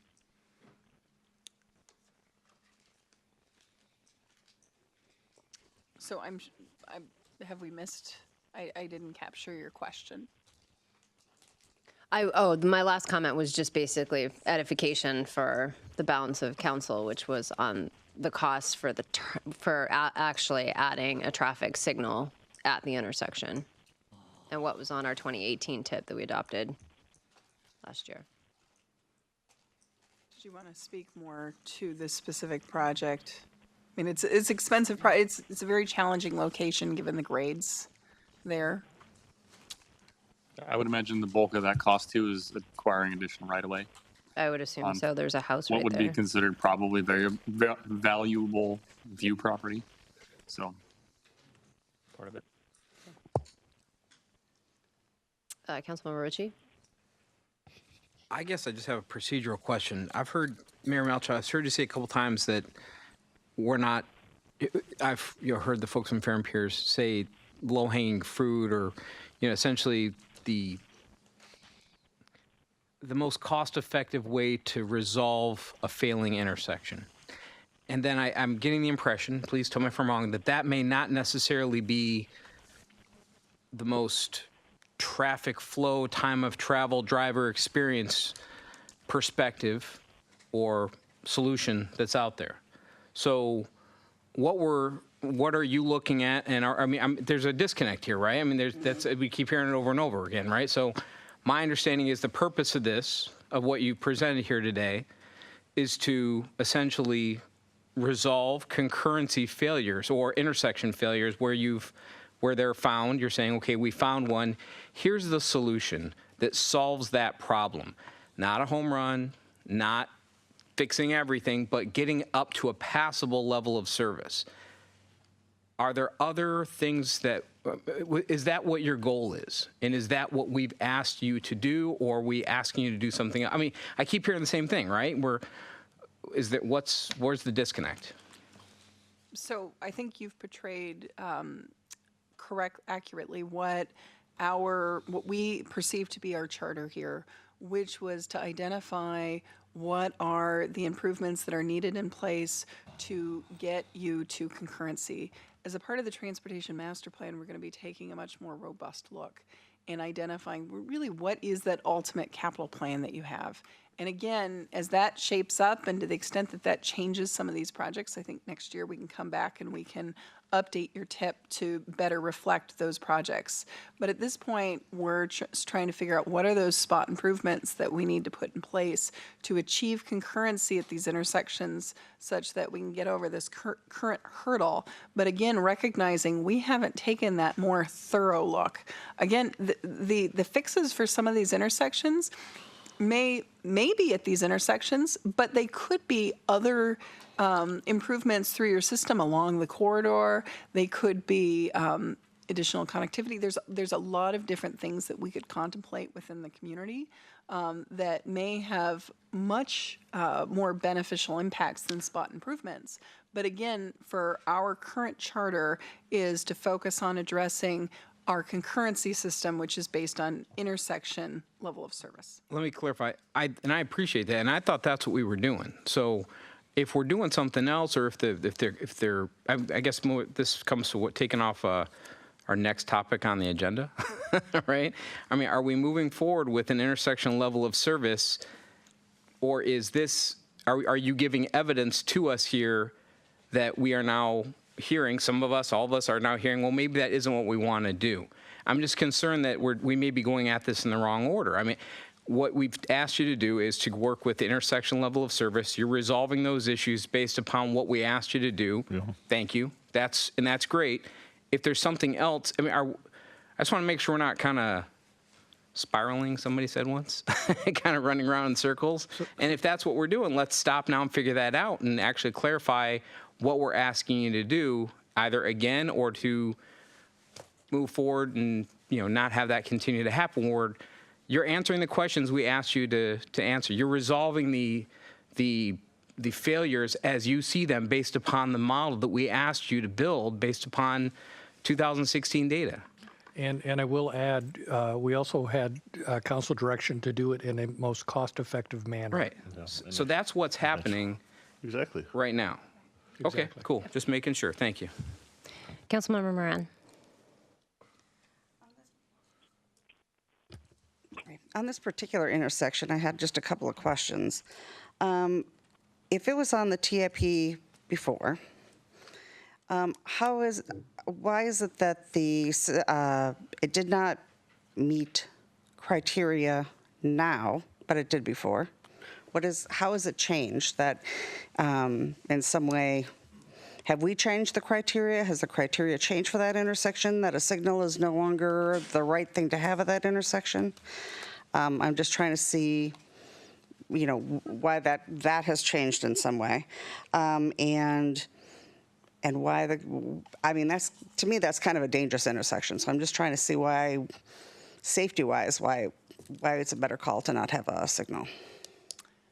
Well, I can start answering that question, and staff might have some to add on to that. And we haven't done the very forward-looking. By 2035, it may very well meet a signal warrant. So I'm not saying, we're not precluding that the signal could be eligible for signalization at some point in the future. But with respect to the 2024 volumes that we're seeing, it doesn't meet a warrant. I can't speak for whether previous TIP analyses actually conducted a signal warrant. From an intersection level of service perspective, from the synchro modeling, a signal makes a lot of sense. But then we wanted to go one step deeper because I wanted to make sure that any recommendation we were bringing to you tonight was fully defensible. And we put we went through, there's 8 signal warrant tests that you can go through. And this location, given the 2016 and the 2024 volumes, didn't meet any of those tests.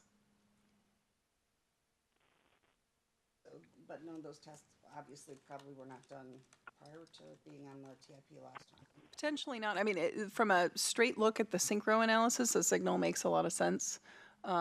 So I can't speak to what level of signal warrant testing was done. That doesn't necessarily come out of a synchro result. Councilmember Hornish. Yes, thanks. I kind of want to go back to what Jason was talking about as far as, and I think somebody paraphrased it well. I think that is the task for what we're trying to do right now, that we task Fair and Pierce to do, is to look at the intersection LOS. We decided on that as a possible solution and at the most cost-effective way, as Lyman said. But I think to step up a little bit higher, our policy was to try to address the driver experience. And if we get to a point, and this is going to be, we said it's going to be an iterative process. If we find as a policy that we as a body don't think that this intersection LOS is really addressing what we wanted it to, i.e. the driver experience, we may want to consider going back to a different method. I don't know. I mean, it's an iterative process. I just want to raise that issue. But I think we need to stick with this one for now until we get to that and really know whether or not we're comfortable, just to be fair. Councilmember Stewart. Yeah, so, and Kendra, I think I heard you mention a couple of times defensibility.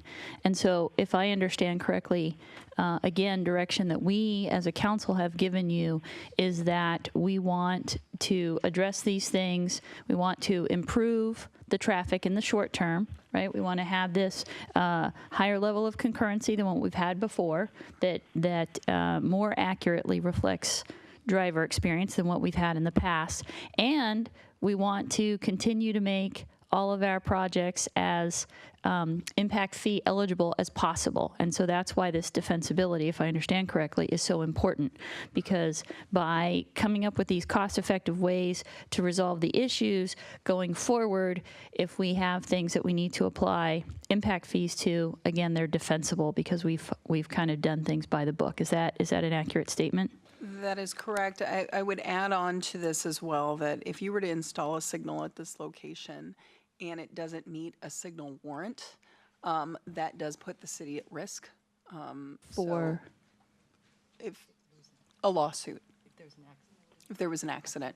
I see. That, there'd be the liability that this signal didn't meet an HCM warrant. You can kind of work through the logic on that right now. So that's why we wanted to perform that analysis.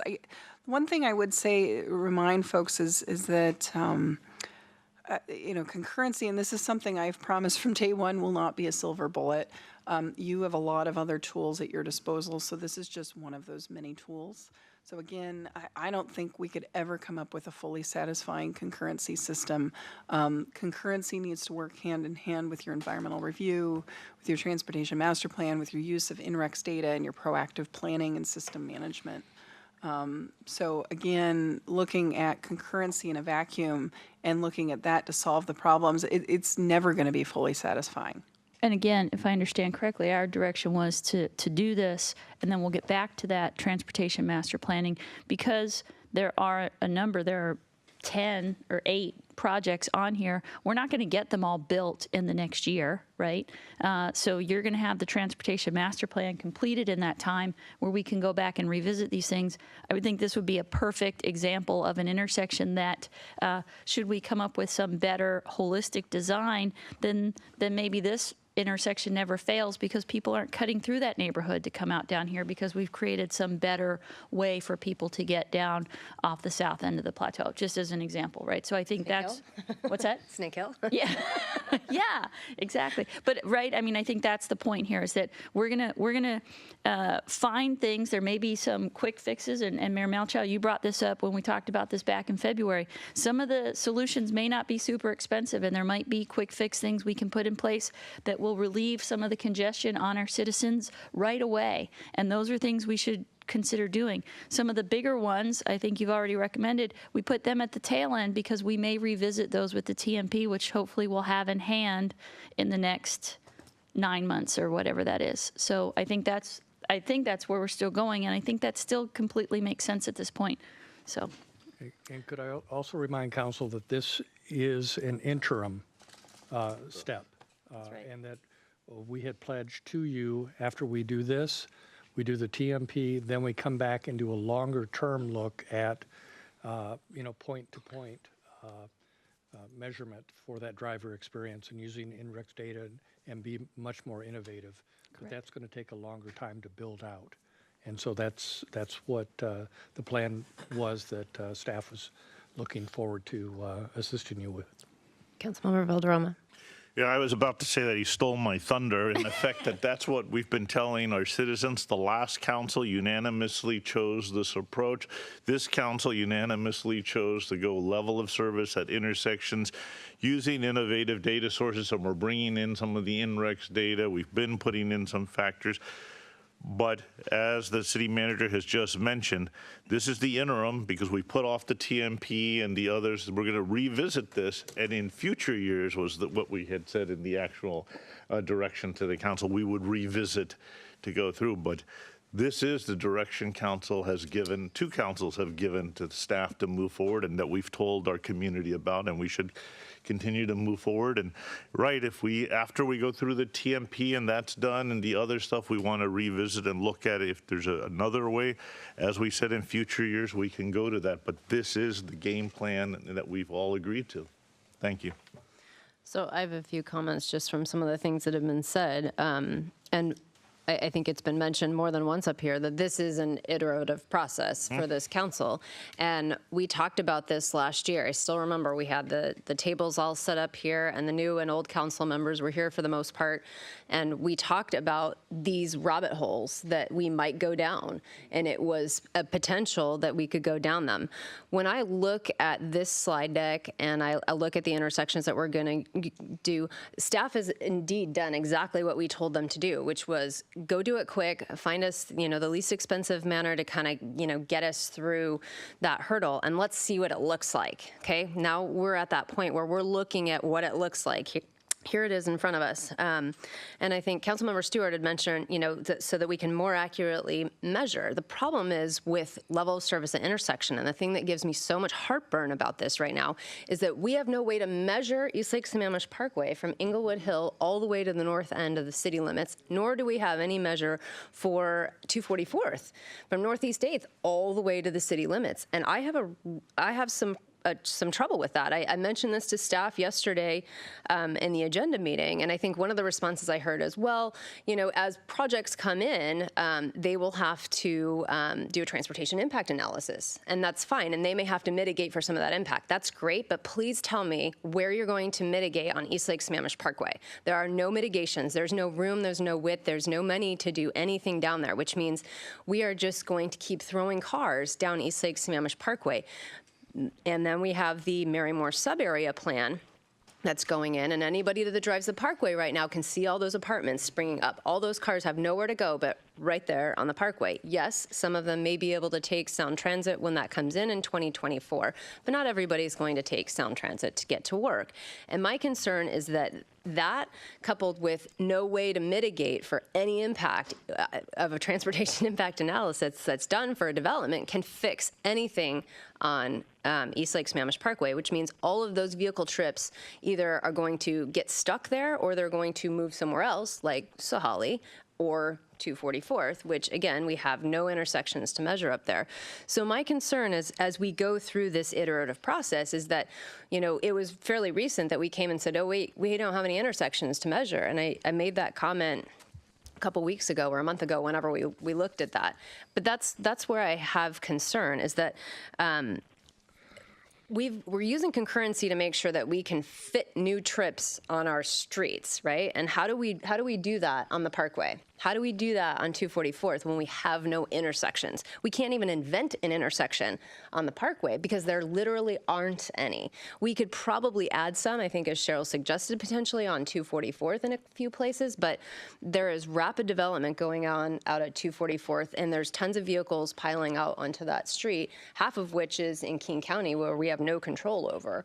So that's where I have some concerns, and that's why this iterative process, I think, is important to go through.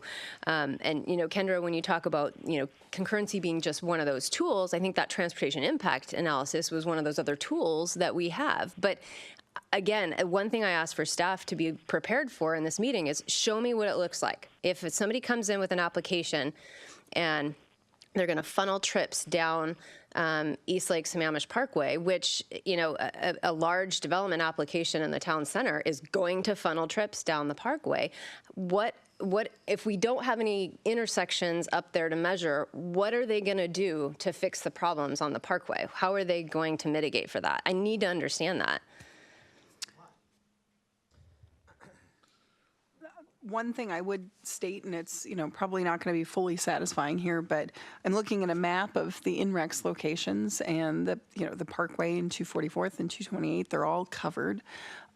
So the city does have tools to monitor kind of delays at those locations and recognize, hey, look, we've got some growing issues. I think even in the absence of that INREX data, those issues are known, and so as part. The TMP, I think that's one of the great challenges we'll be working on, is how do we provide those better north-south connections for the city? Clearly, there's an issue today. I don't have it because we've been working on kind of more of this concurrency issue, but I would say that's if I was to have to rattle off what are the top 3 challenges for Sammamish, these limited connections in and out of the city is issue number 1. And one that is a part of the TMP we're going to be focusing a lot of our energies on.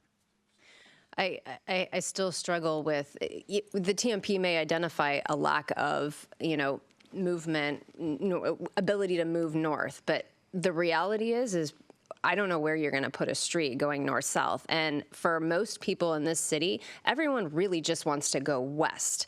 But we have a lake that borders our entire western edge of our city. And so everyone is forced to either go north or south to go west. Mr. Galvin, I'd kindly ask that you refrain from making comments. Thank you.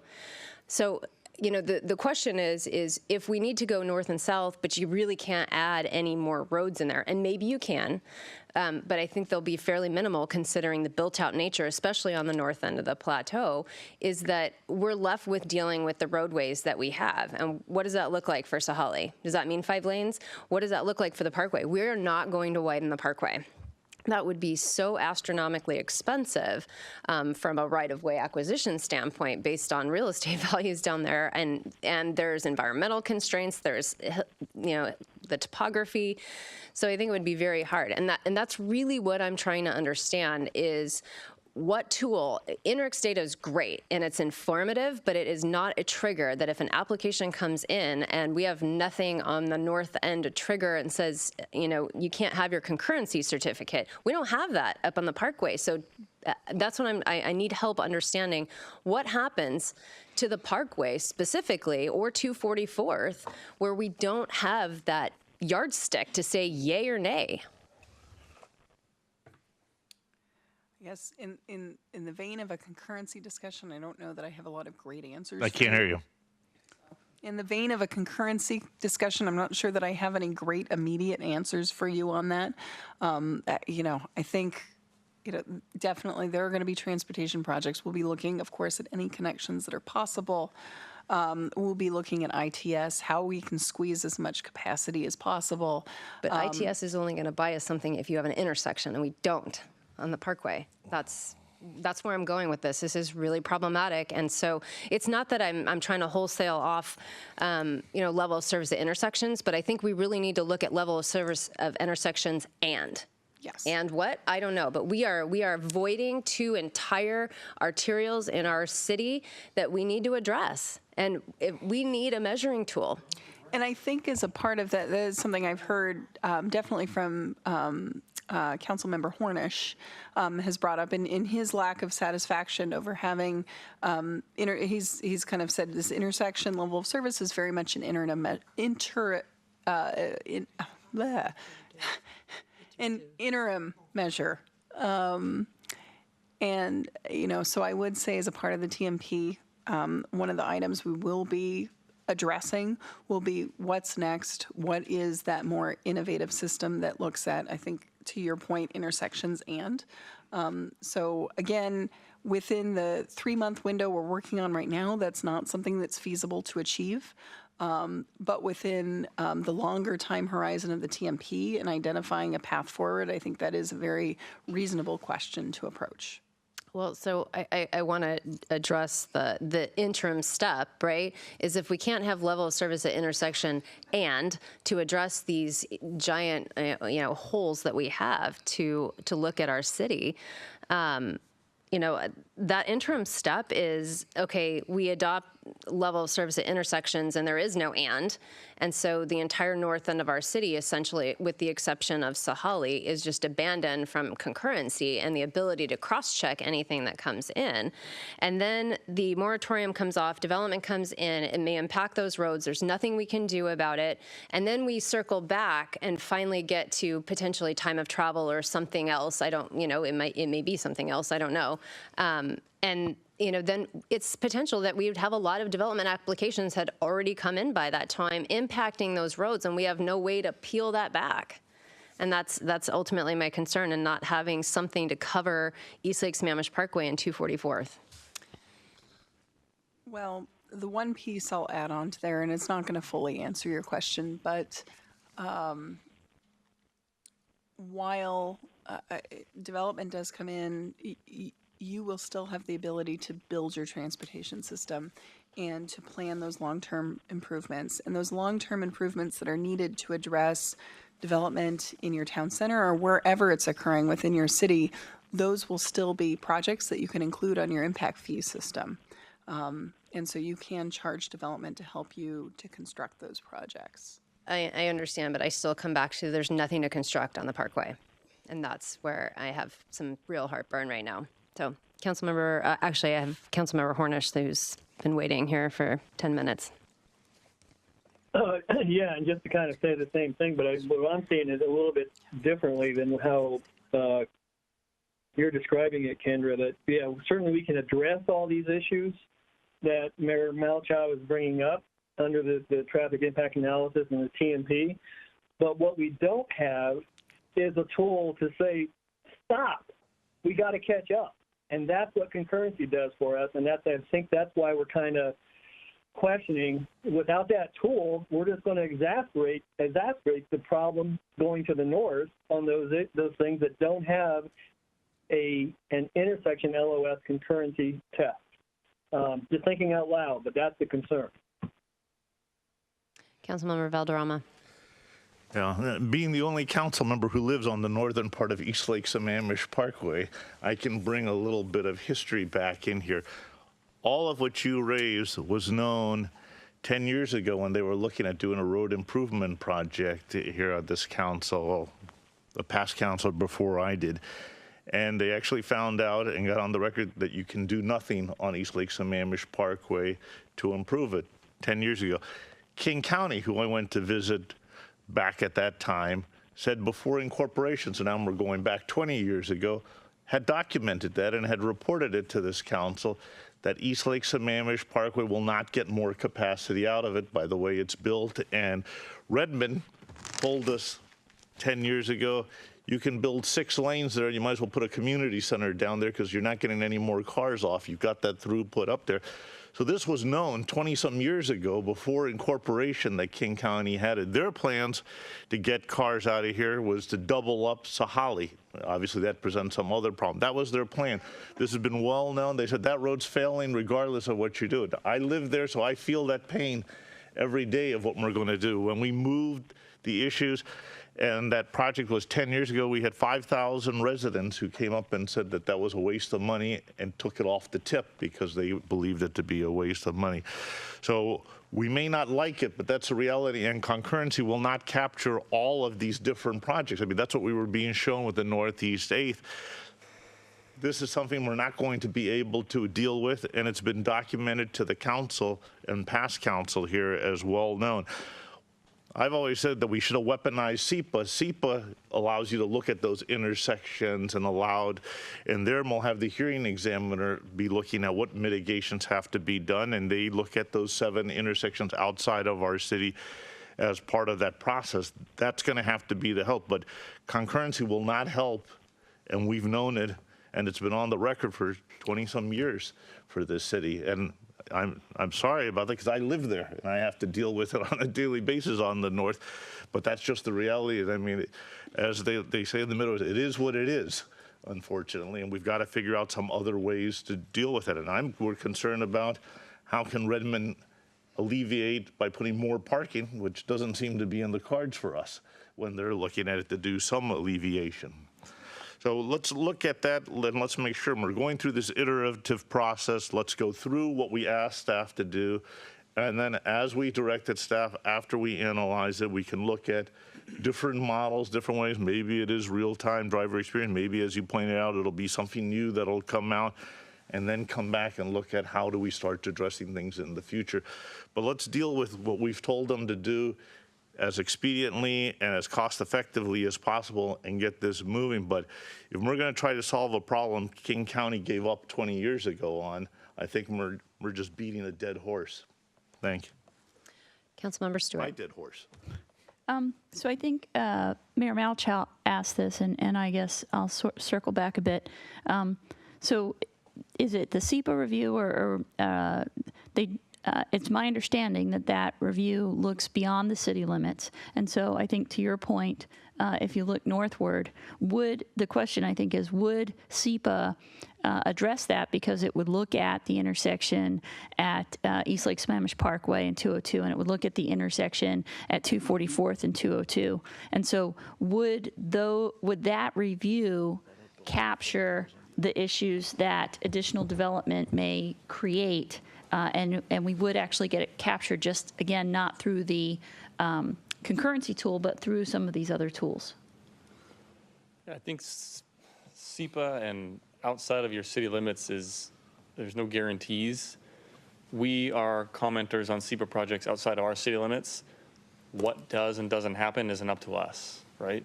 So we do get to have a voice. How it gets answered is out of our control. It's by the other jurisdiction's process, whether it's a hearing examiner process or a council motion, whatever their mechanism is for development. It's looked at, but it is. I cannot give you a guarantee that it's going to get solved outside of our borders. So depending on what answer comes back, like, do we, I guess maybe it's a different question, do we have another lever to pull? Do we have another tool in our toolbox that, if, to Mayor Malchow's point, there's a permit that's put in, we know it's going to dump more cars onto East Lake Sammamish Parkway, but because we have no intersection beyond Inglewood Hill, what other tool do we have to say, hey, we think that that's too much, and we think that some other mitigation, that mitigation is probably not going to be expanding the parkway, but it may be expanding Sahalli, or it may be getting additional transit, or whatever that mitigation might be. But is there something that's going to give us that red flag that says to that developer, you need to pony up a solution here before we can proceed? Do you have anything to add? There are those opportunities, but when you have 1Z, 2Z, and 3-lot little short plots, the amount of momentum behind that is minimum. No, I think we're talking about larger. Larger ones are a different story, right? There are other mitigations to be had, whether they're buying a bus route or what it may be. But we have the ability to say you cannot proceed until we come up with a mitigation, and that's not concurrency. Is I might that have to defer to legal counsel on what we can and cannot. If our metric doesn't measure, right, we don't have to measure what we say we aren't measuring. Under SEPA, we have the chance, as Steve said, to review and comment and to determine, in our opinion, if there are potential adverse environmental impacts that have not been mitigated. We can then suggest mitigation that, in our view, will satisfy the problem. And under SEPA, we can also stretch across city limits. That doesn't mean, however, that the issuing agency, whether it's Redmond or anyone else, will go along with our request for mitigation. So that then puts the city in the position of either accepting that result or appealing all of those extra-jurisdictional decisions because they failed or declined to impose our requested SEPA mitigation. So I guess I'm sorry, I got lost a little bit there. So if we have a permit for development in our city, and during the SEPA review, it's determined that it's going to create, say, additional congestion at the intersection of 202 and East Lake Sammamish Parkway, which is outside of our jurisdiction. Is that what you're getting at? Or you're talking about if Redmond wanted to do a development and it was going to impact us? I think I was answering a different question. Yeah, I'm right. talking about it's a development within our city. Our city, yes. What are the other tools we have to say, hey, we don't have an intersection up there to measure because that intersection is in Redmond, not in Sammamish. So SEPA is one of those tools. Yes. We're talking in a vacuum or somewhat generally Yes. here, but in order to use SEPA effectively like that, even for an extra-jurisdictional intersection, we have to be able to identify that this applicant has directly created impacts to those extra-jurisdictional intersections. Okay, and if we can prove that, then again, we have the, hey, we need some mitigations before we proceed. Yes. Okay. So we have that lever, we have that tool, it sounds like.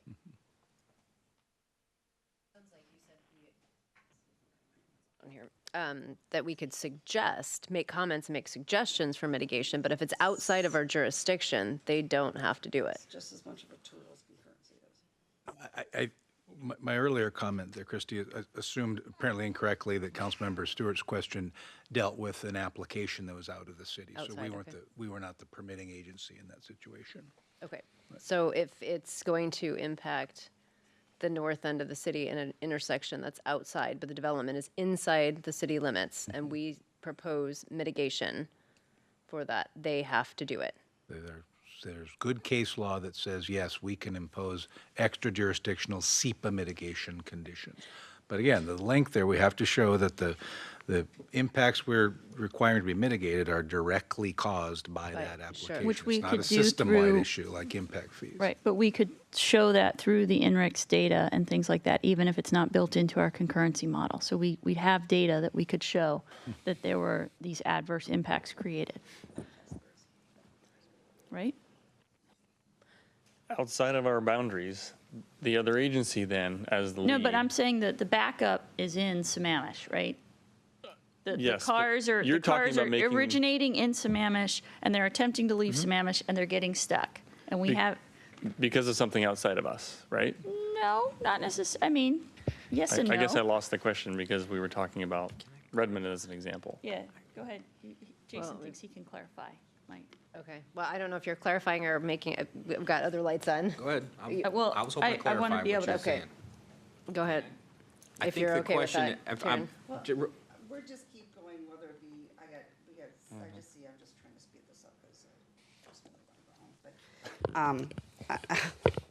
I just see half the people going SEPA, SEPA, SEPA, and half the people going concurrency. Here's the thing, they're both really good tools. Right, so that's what I'm trying to understand But- is what does SEPA do? And Yeah. what Not authority one does it give tool us? is any better than the other tool, and some is going to work better in some case, and some is going to work better in another case. But we have to realize both of those are both tools. Yes. And so to say that, concurrency is the be all end all, no. But we should be using SEPA for that, no. We need to be using all our tools. And so SEPA is not going to be the be-all, end-all because it is not going to work in other jurisdictions. Well, I'm not asking it to be, I'm not asking either tool to be the be-all, end-all. What I'm trying to understand is there are different tools for different circumstances, and that when used together, are they going to create the result that we're looking for, which is that we can accurately determine the impacts that development is going to have, and we can make sure that the appropriate mitigations are put in place before we proceed. That's really what we're looking for. And I would completely agree that I don't believe any single tool is going to be the be-all, end-all for that we have to understand how these tools work together so that we can get the result that we're looking for, which is, hey, that development is going to cause a negative impact. We need a mitigation before we proceed, or to be built concurrently while we proceed. And I'm just trying to understand that if what SEPA can provide to make sure that we're working together and that we're getting the result that we want. And I think that's what we're all looking for. I think so too. I just have to finish getting the concurrency part done. Okay, sorry, Jason, you kind of got leapfrogged. Oh, no, I was trying to ask her if No, she was okay. we're good. I'm not stepping on Karen's toes. I'm not doing. That was helpful. Steve, let me ask. I'm just going to run a hypothetical here, just for fun, because just for fun, because it's 10:15. So we need a motion to extend. Motion to extend 45 minutes. Second. Okay, it's been moved and seconded. All those in favor? Aye. It won't be enough, but let's. We'll do it again. Steve, quick question. Ready? We move forward with all this. We get to June, yay on the intersection level of service. We want to tweak it. We got some ideas. We're not going to stop the process. We're going forward with what we said we were going to do, recognizing there's holes. Let's just throw that hypothetical out there. We get to July. We get through all of our comp plan amendments. The moratorium comes off. The STCA, the elephant in the room, comes in and says, bang, here's 500 residential units. Here's 200,000 commercial square feet, whatever, their phase one, whatever that is, I don't know. So they step in, drop a bunch of permits down. At that point, they are subject to this concurrency model that we hypothetically are going to agree to in June, comp plan, July, moratorium comes off, right? So my question at that point, from your perspective, is, and more to I think what we're talking about here is, at that point, concurrency that applies to them at that point is this intersection level of concurrency. And obviously very clear, valid points by Mayor Malchow is we have a huge stretch of road that essentially ends at a huge development just outside our city bounds, the Miramore development and the Sound Trent ST3 and the parking, all the thousands of apartments, all that stuff going on. I'm trying to understand if the STCA passes that concurrency, just hypothetically, they pass this intersection level of concurrency, and we went, wow, we just left this whole huge stretch of East Lake Sammamish, and we have no capacity to measure how all these cars coming down off the plateau, the 500 new units, whatever it is, I don't know. I mean, call 500 just for fun. All that coming down the hill, we just added a bunch of new cars, but we don't know how many. NREX, yes, but we don't have this model. This intersection level of service model does not allow us to judge that, to measure that in a reasonable way. My question is, what else do we have to extract mitigation from the developers? And more to Councilmember Valderrama's point, we could extract a whole ton of money from them. There's no roads. What do we get? Span the roads? What can we do to them? What can we ask them for from SEPA, from any other tools? Now that concurrency's met, hypothetically, what can we do to them? What other options are there? You just fire off with a really easy question. So stepping back just 1 second, we used to have a metric in the old concurrency methodology for roadway capacity. So yes, we may not have an intersection on the north end, but we have a bounded road of X trips per day, right? Because we had segments and corridors. We had a metric. We do have an intersection close by, East Lake Sammamish Parkway and Inglewood Hill, right? That would be a measure.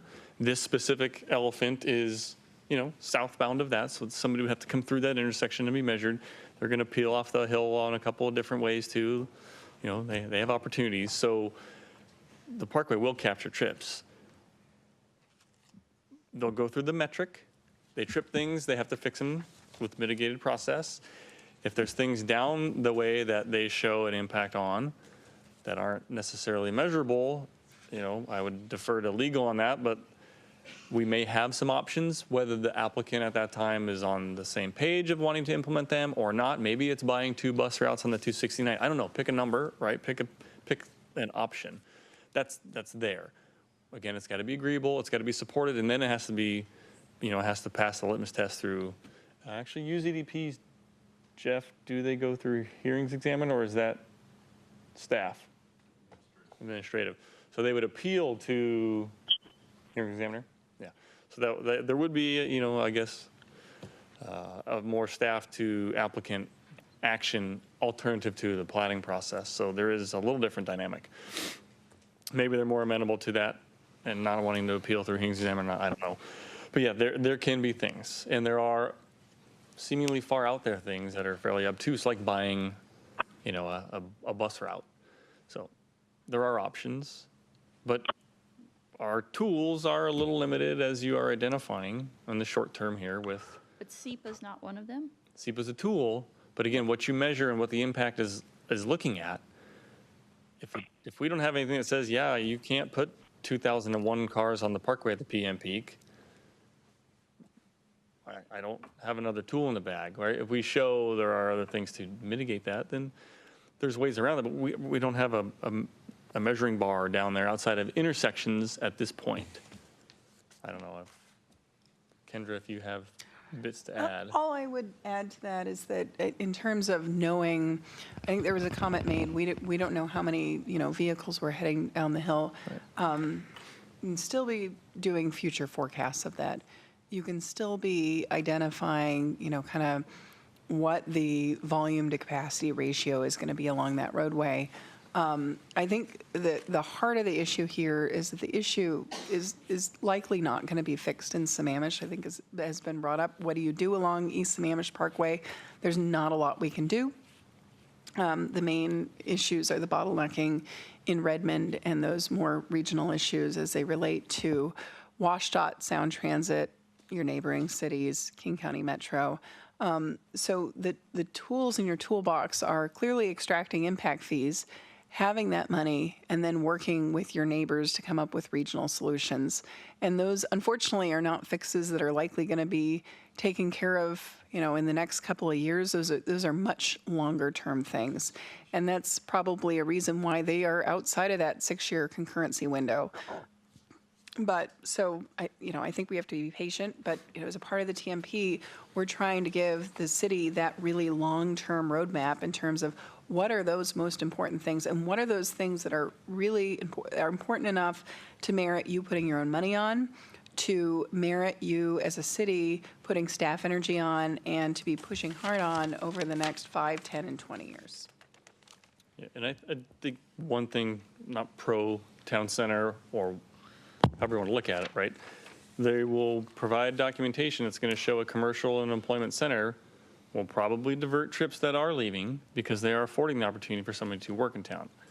That will be part of the process, but that is a goal of the town center, is to be a place, where people stay instead of being a distributor to the surrounding communities, being an acceptor.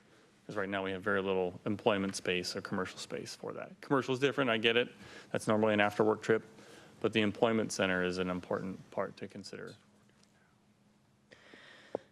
So I wanted to circle back on the Parkway because Councilmember Valderrama had made the comment about, several iterations of a council ago, that project had come up. And for, just a little bit of context and history is that the only reason that roadway was able to pass as far as its capacity was Table T8. And it was basically created because of the Parkway. That's how the capacity and the 580 vehicle capacity per foot of trail was added for vehicles on the Parkway. And frankly, they probably did us a huge disservice by, coming up with that formula to allow it to pass for this faux capacity that was on a gravel trail. So we're in a bit of a bind now, but I have the numbers in front of me for, what used to be our concurrency threshold and then the average weekly daily traffic. And if you, and I don't even profess to know exactly what the feet was that they used down on the Parkway. But, the concurrency threshold down there was essentially 25,000 vehicles. And the average weekly daily traffic in 2016, mind you, this is now 2 years later, was about 19,000 vehicles down on the north end. But a lot of that capacity, somewhere between, 4,000 and 6,000 trips, was based on the trail alone. So it's very close if you removed that element to failure right now. And this is where my concern is coming from by not having any yardstick down there. Yes, we've got all these tools, but unless there's something that is going to cause a trigger, and what is the mitigation? And that's what I asked you about yesterday. And I think Councilmember Ritchie was kind of getting at the same thing, which is, what does that look like, right? I mean, is it up on Sahali that suddenly we're doing something? Because there's nothing to be done down there on the Parkway. And I'm fearful of pouring more cars down there. And then again, the Redmond sub area. So, Councilmember Ross. I was going to say, we still have more slides. Just a short clarification question.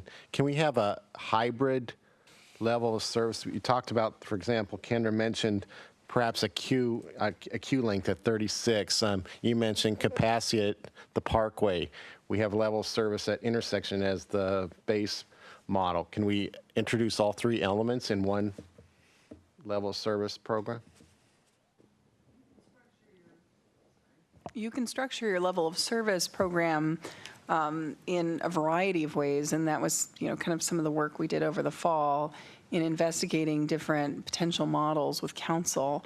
I think, we arrived at this current model is that there was recognition, I think, by all that it's imperfect. I don't think anybody walked into it thinking that it would be a perfect model, but that this was, first of all, using intersection level of service is very standard among communities in Washington State.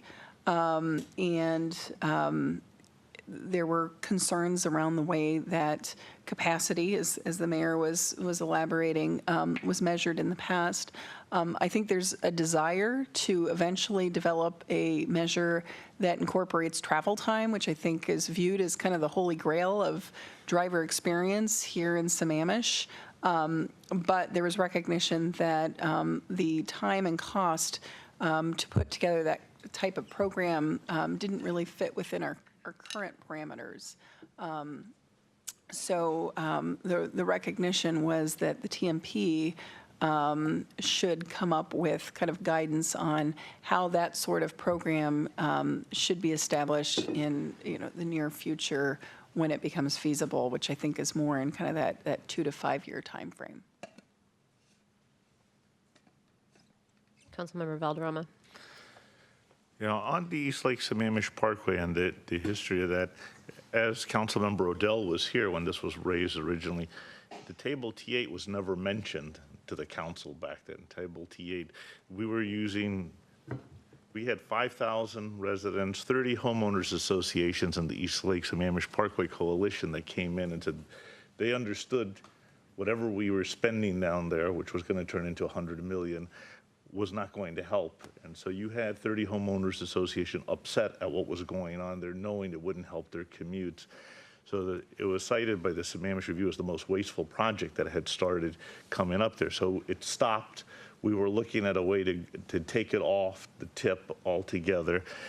But T8 was never mentioned, as Odell cited here, and he was on the council. Actually, he ran against that Parkway project. That was one of his specific items, not to waste money on that project. So it was a backlash of the citizens coming back because they started to understand that it was going to do nothing for them going forward.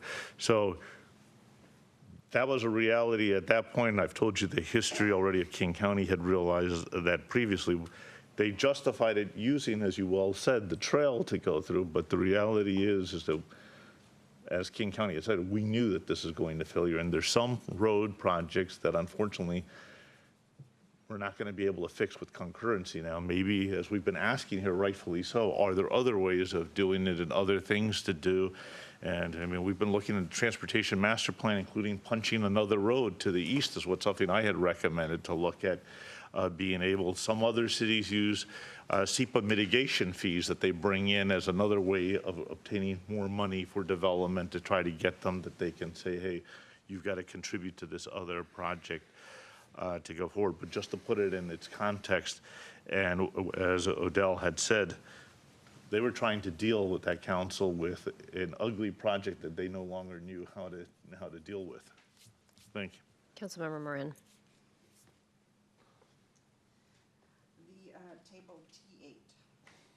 Table T8, as you are calling it, didn't have a name at the time, but was one of the last things that was fought by myself and Scott Hamilton and a few others when I was still on the Planning Commission. And we were working at that time with Victor Solomon to work against the fact that there was a certain amount of, for every car you were getting, which was crazy to me. We were allowing footage of for footage on the trail was giving us cars relief on the parkway, which was absolutely insane to me. Anyway, that should never have been allowed to happen. That was fought then, and I guess then came T8, and it happened anyway. But one of the things at that time that we did look at was other possible ways around the city.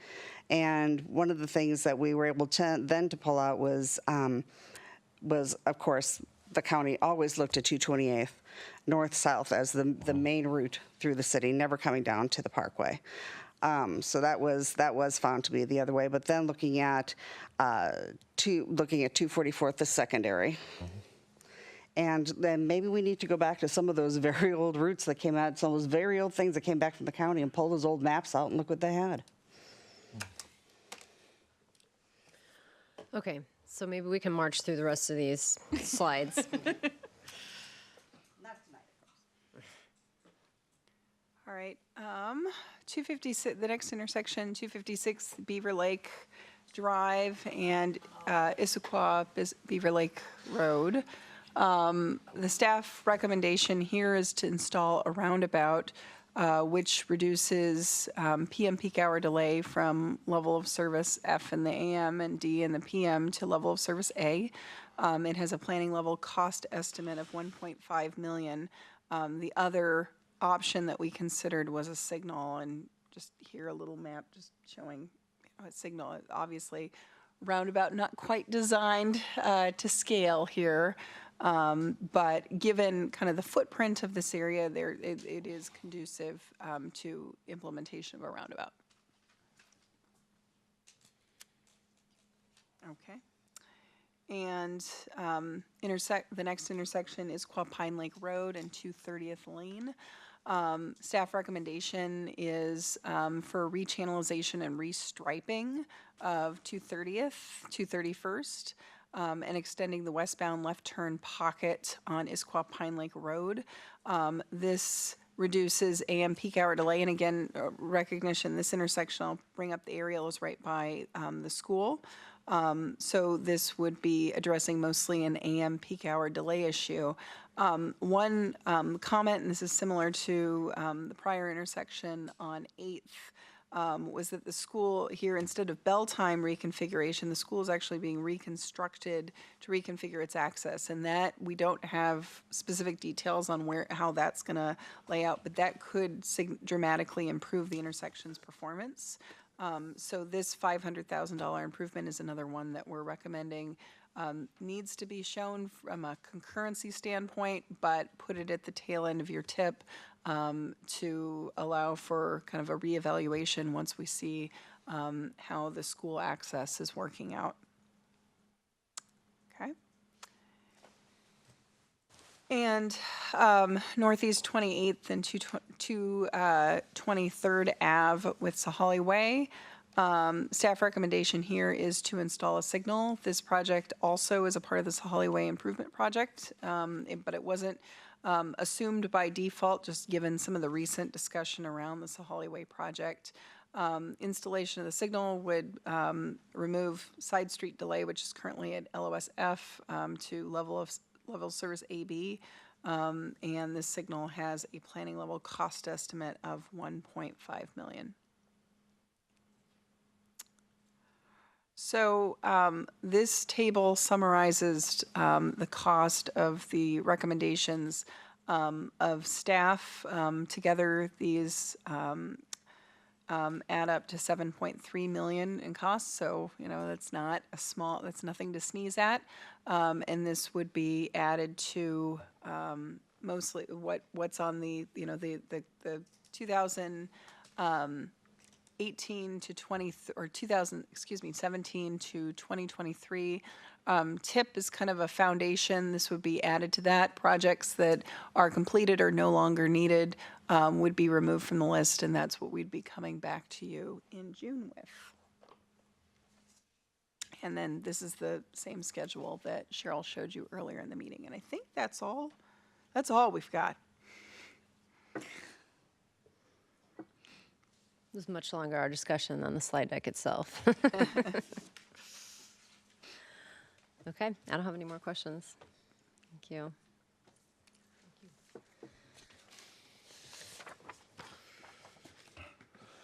Okay, so now we need to circle back to item number 2, which was the... And actually, Council, could we... Do we want to do this motion Could we first? do a motion? Yeah.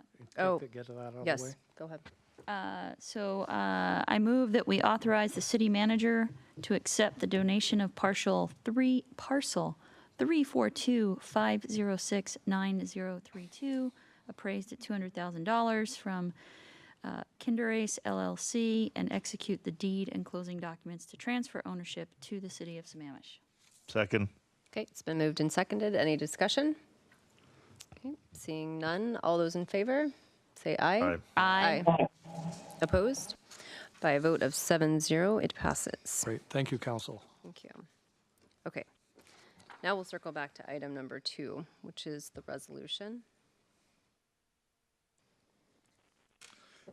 Okay, so Council, I'll start this. Item number 2 is coming back to you at your prior direction at a previous council meeting where a resolution was brought forward, and there was some confusion as to the decision of having, or there was a desire to have level of service C for minor arterials.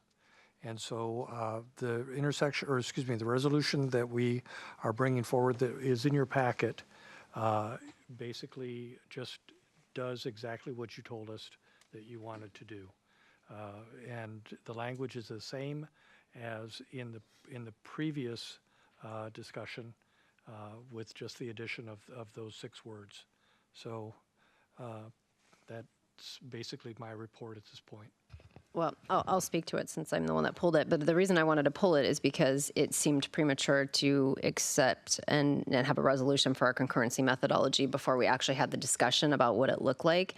And so I wanted to reemphasize that it's the section 1 that now therefore, where it talks about the concurrency methodology and direction provided. I don't take issue with what's there, but I reemphasize I'm sorry, what section are you on? It's section 1, so it's towards the bottom of the resolution, which is that we have left that gap in East Lake Sammamish Parkway and 244th and not having a tool there. And so, I wanted to have the discussion that we just had before we adopted this, and I still feel pretty passionately that we need some other yardstick for those 2 roads, and I don't know what that is. I don't know if that's going back to using something for capacity on those areas of roadway, but I think we would be doing a disservice to our residents to not be measuring 2 major stretches of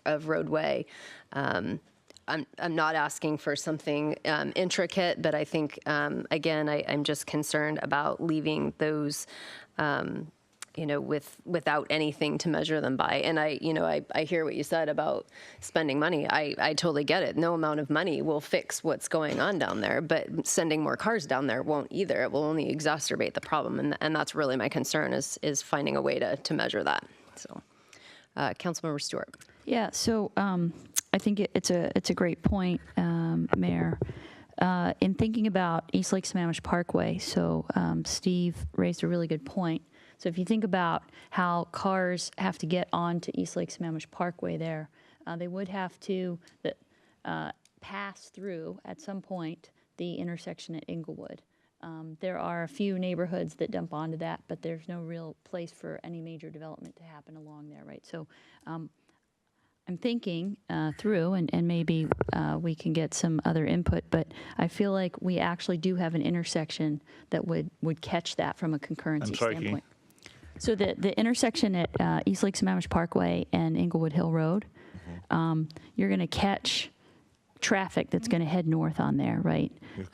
That way, because other than some of those neighborhoods, there's no other way to get onto the parkway. So I think you raise a great point. Going northbound, but not correct. southbound. So, I mean, there's, southbound you can't, there's an intersection that's almost in Sammamish. It's just outside. Correct, so, but as someone that commutes that way home, again, that isn't a problem. Once you get through the intersection at Whole Foods there, the parkway generally isn't backed up. And if it is backed up, it's backed up right before you get into Sammamish because people are turning left and there's no way around them. And then again, if that backup's going to happen, it's going to happen at the intersection at Inglewood Hill Road. I'd want to look at INRIC's data on the southbound travel because I know I've traveled that around the 5 o'clock hour. I can assure you, as someone who has been traveling that daily for 4.5 years now, that sometimes it moves slowly, but unless there's an actual incident, like something major, it does not back up. My commute, once I get to there, I'm home free. Like getting off of 520, getting past Whole Foods, and then getting past that intersection just past the one at Whole Foods there. Once you get past there, the only other time you get hung up, you're not actually, sadly, in Sammamish yet. It's that left turn onto, 196 there. And then you get past there, and it's not a problem. So I think for that part, I think to your point, I think that intersection will capture it. The question I have is on 244th, you made a good point that there's a lot of construction over there. So here's my question. Those projects have already been approved under the current concurrency model. Is there another area where there would be a major construction project that's going to impact 244th? In Sammamish, correct. That would be something that would be within our control. That I can't say, and I don't even know. We've got Jeff in the back who might have some So I think you raised good points. I'm just wondering if there isn't, that maybe they're actually not anything that even if we put an intersection there, or even if we had some other measurement, there's not going to really be anything there for us. So I think there are questions we need to get answered. So you're suggesting that we won't have any more major development on 244? That's in Sammamish that we would have control over anyway. I'd have to default to Jeff. I think there's a lot of parcels still out there potentially, but I just don't know without it. Jeff's coming up. We want to make sure you got some work in tonight, Jeff. We want to make sure you get some steps in tonight. Good evening, Council, and everyone at this hour. Jeff Thomas, Community Development. I think the mayor's right. Not a lot of large parcels languishing out there.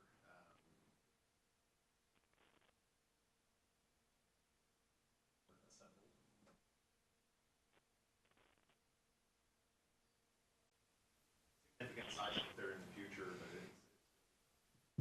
it's existing.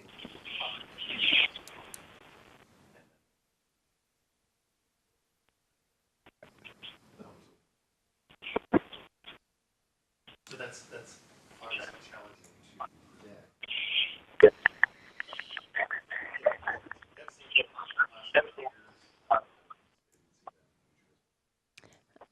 I've been ignoring Councilmember Horn. She's got a question. He's squealy now. Yeah, and I couldn't hear whatever was being said there in the last little bit. Can you hear me? I'll make sure. Yeah, we can hear you. Yeah. All right. On the resolution itself, I guess I got a question and then some suggestions maybe. Mike, if we say we affirm this LOS, does that mean we can't change it? We can still go back and change it if we decide that we don't want to go down this path once we get to more information. Is that correct? Yeah, actually, this is Lyman. I would agree with you on that. This is not, all right. It does not set in stone anything. You can always go back and change something.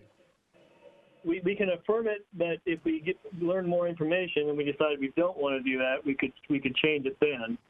All right. So I mean, I guess I'm kind of looking forward to move this forward, but I'm still struggling a little bit with the language that, and the way you kind of presented it, Lyman, as far as going to a C for minor arterials. That's great, but I had trouble with this language where even before we learned it, we got confused, where we say LOSD for principal arterials, and I hate to say this, but you got to get rid of that comma, because the comma means that with allowance for E applies for the minor arterials for C too, and that's not the case. So this is not drafted the way it needs to be drafted. It's an LOSD for principal arterials with an allowance for E, not where the LOS can't be achieved per the plan. This is where we got the confusion before. It's where the LOSD cannot be maintained if you have more than 3 approach lanes.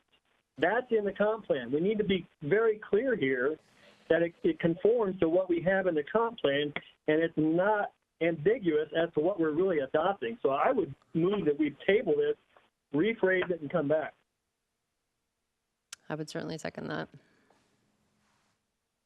Or can we capture that change? Yeah, we could either come back, redraft it, come back, or we could take out the comma and then basically say, achieve per the 2015 comprehensive plan, which talks about the 3 lanes and the intersection. Let's do that. More than 3. It's 4. More than 3. Greater than 3, I think is the way it's phrased. Councilmember Ritchie? Yeah, can we just, I mean, I'm concerned about time, not just tonight, but the process that we're trying to go through. And I don't disagree with what Councilmember Hornish has said here. It does provide clarity. And I do think that, as silly as it sounds, that comma does provide ambiguity where we should not have any relative to our comp plan. So and I think you could probably redraft it in a more than what I'm doing here on the fly to make it very clear versus ambiguous as it is. Well, okay, if it's council's desire, we'd be happy to take it back and bring it forward on May 1st for you. That's probably in all honesty, Council, it's probably the fastest way to do it is just to bring it back, because then they can just put it on consent with the language revised, and we don't have to debate it right now on the. Okay. Kill it now, but okay. Mayor, can I actually propose an edit that might be satisfactory? Sure. So we've had it in the slides tonight. So the proposal is that it says with allowance for level of service E, where LOSD cannot be achieved with more than 3 approach lanes in any direction, and strike per the 2015 comp plan, even though that's what the comp plan says. I'm fine with that, but I'll default to. And remove that comma. We can remove the comma. Tom, what do you think of that? Okay. Okay. Well, yeah, Tom, are you okay with that change? Could you hear it? Yeah, I did. I'm looking at it. Now let's see, for principal arterials with allowance. That's what the comp plan said. I think that would work. Okay. Let's do it. Okay, well, right now, I think we have a motion to table. So would that motion like to be withdrawn? Yes, I did. Oh, you did? I did. Do you want to withdraw the motion? Tom, do you want to withdraw your? I'll withdraw the motion. Okay. All right. Okay. So then we have a motion on the floor. Oh, no, we need a motion actually with that language. Approve this resolution with the proposed amendment. Okay, it's been moved and seconded. Any further discussion? Yes, actually, one Okay. point. I have my light still lit up. Councilmember Valderrama. Small point before, and it won't throw anything off, but as I was thinking about your 2 points that were well suited on East Lake Sammamish Parkway and 244th, both of those are interregional areas because, first of all, the 244th, we've talked about speeding up the annexation that King County has out there, so a lot of that's out of our jurisdiction. East Lake Sammamish Parkway, when this whole thing started to blow up 10 years ago, and I was on the other side, one thing that was mentioned and has come up periodically is off of 520, the industrial park, there should be a road that comes straight over to the parkway to get us off of that and let Pam be home free. As she was saying out there, that's something that for 10 years, every now and then pops up, but nobody ever goes over and sits down with Issaquah and sits down with King County to get these things done. So just a suggestion that that would be one way, and you'd have a new intersection that you could measure at that point to go through and make you happy at that point. So let's go back to a lot of these problems we have, because people want to get out of here, are going to be determined by interregional coordination. And with that, I'm ready to get the vote. Great. Okay. And I want to confirm, Melanie, you captured the. Got it? Okay. Great. All those in favor say aye. Aye. Opposed? That was in favor. Tom, that was in favor, right? Yes, yes. Okay. Just making sure. Okay. By a vote of 7-0, the resolution passes. Okay. But don't pack up because we're not done yet. Scrolling on my agenda here. We now we have council reports and council committee reports. We'll start down at the end of the dais. Councilmember Ross. Nothing to report today. So, Councilmember Ross, who is chair of the Finance Committee? Is that you? Okay, so I know there's been a Finance Committee, but we haven't had a report out. It would be nice to kind of loop the full council in at some point. So, I think there was, at the very least, the healthcare was discussed and maybe tabled till later or something. I'm not sure what transpired there, but I think maybe if we can get that report. Okay, I'll put it in the written report. Perfect. Awesome. Okay. Councilmember Stewart. I am sorry to report that I did not make it to the PIC meeting last week. Oh, no. In that, and I that's tried right, to you get were a sick. call in, so I apologize for not being able to attend that in your absence, but I'm sure that the rest of the PIC thanks me for not attending. I'm so. sure. I'm sure of that. Yes. Okay, Councilmember Ritchie. No report. Wait, no, so who's the chair now of public safety? I am. You're now the chair. Okay, and do you have a report? I have several reports Okay. here to go through. And by the way, I'm also vice chair now of the caucus for the regional public safety and justice. But first of all, what I'd like to report on is Eastside Fire and Rescue. There have been a couple of developments in this last week when we had the meeting on April 12th to share with you that have some significance for us. As you know, there's a PFAS issue that's been taking place in Issaquah. We were informed that as of right now, I had mentioned before that there was some friction, is the word that they used, with the Sam Platts, who were in the water district. And the agreement now that they currently have is between Eastside Fire and Rescue, Ecology, and Issaquah for testing and moving forward. At this moment, the water district is not part of it, but may move concurrently with it, but separate. And they are at the point that they said, we will move without the water district at this point in time because we seem to be having some frictions with them. And so just to make sure that we're aware of that, and obviously we had mentioned that to Sammamish as a city, it's of interest given the percentage of our citizens that are part of the water district that adjoin this project. So that was the most significant thing coming out of that items. Additionally, one item I have here is dealing with the Arts Commission that I'd like to see if we get an update on what's happening with the Arts Commission. We've gone back and forth. They've lost 3 commissioners. I know there's been discussion, so hopefully the council will get some feedback that took place there. And Now, as far as, Actually, could I answer that? Yeah, go ahead, please. We have talked with Angie, and I've been attended the last Arts Commission meeting, and there is a plan. They're working on a presentation to council, letting them know what they're doing, what their work plan is, et cetera, and how they intend to move forward. They want to bring you up to date also on the sculpture that they're working on, and bring you into that loop as well. So this is the symphony, Sammamish Symphony, three-sided? that is Okay. right. So we are attempting to come up with a date to have them come and do a presentation before council. And then on the public safety, the minutes are being finalized. I've sent some comments in, so when that's brought back, I'll report on it next council meeting for the public safety. Perfect, thank you. Oh, and hidden in plain sight was packed at Central Washington Oh, that's University good. yesterday. Next, we have the city manager report. Mr. City Manager. I have something very brief. I just want to call to your attention that April 30th, which is a Monday, we're going to treat that as our first Monday study session. It'll be a special study session, and our first regular council meeting of May will be May 1st, the next day, the Tuesday. Okay, I just wanted to clarify that. I will be absent.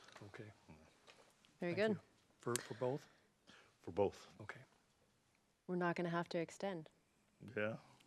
Well, we may do still No, have be here. it says if Right. necessary. Do we need that executive session? Actually, we do. We do. Okay. For Potential land acquisition, and I believe litigation was the request. okay. Move to extend then, huh? Yep. Apparently. Half an hour? How long do we need for the executive session?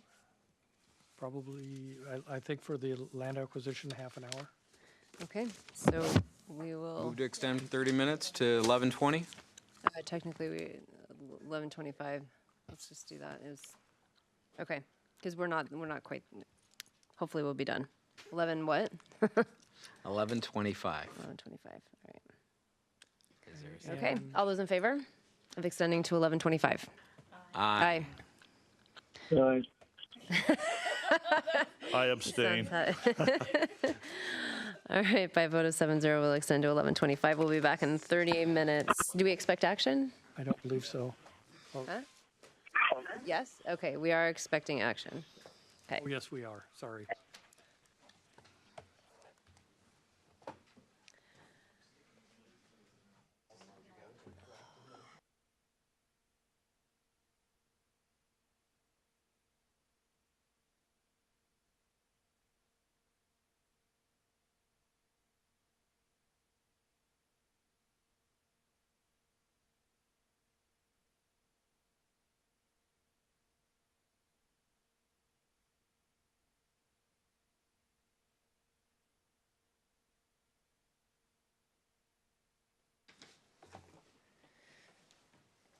Okay. Oh, I am ready. Okay, here we go.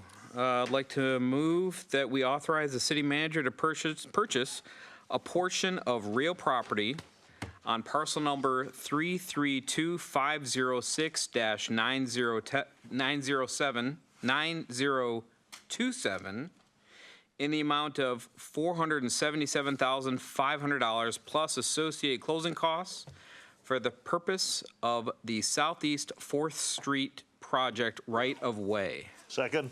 Okay, it's been moved and seconded. Any discussion? Seeing none, all those in favor say aye. Aye. Aye. Opposed? Okay, by a vote of, is Tom even on the phone? All right. Tommy here? Nope, 5-0. 5-0. It That's enough. passes. Adjourn. I entertain a motion to adjourn. Second. Okay, it's been moved and seconded. All those in favor? Aye. Okay, by a vote of 5-0, we are adjourned. Thank you very much.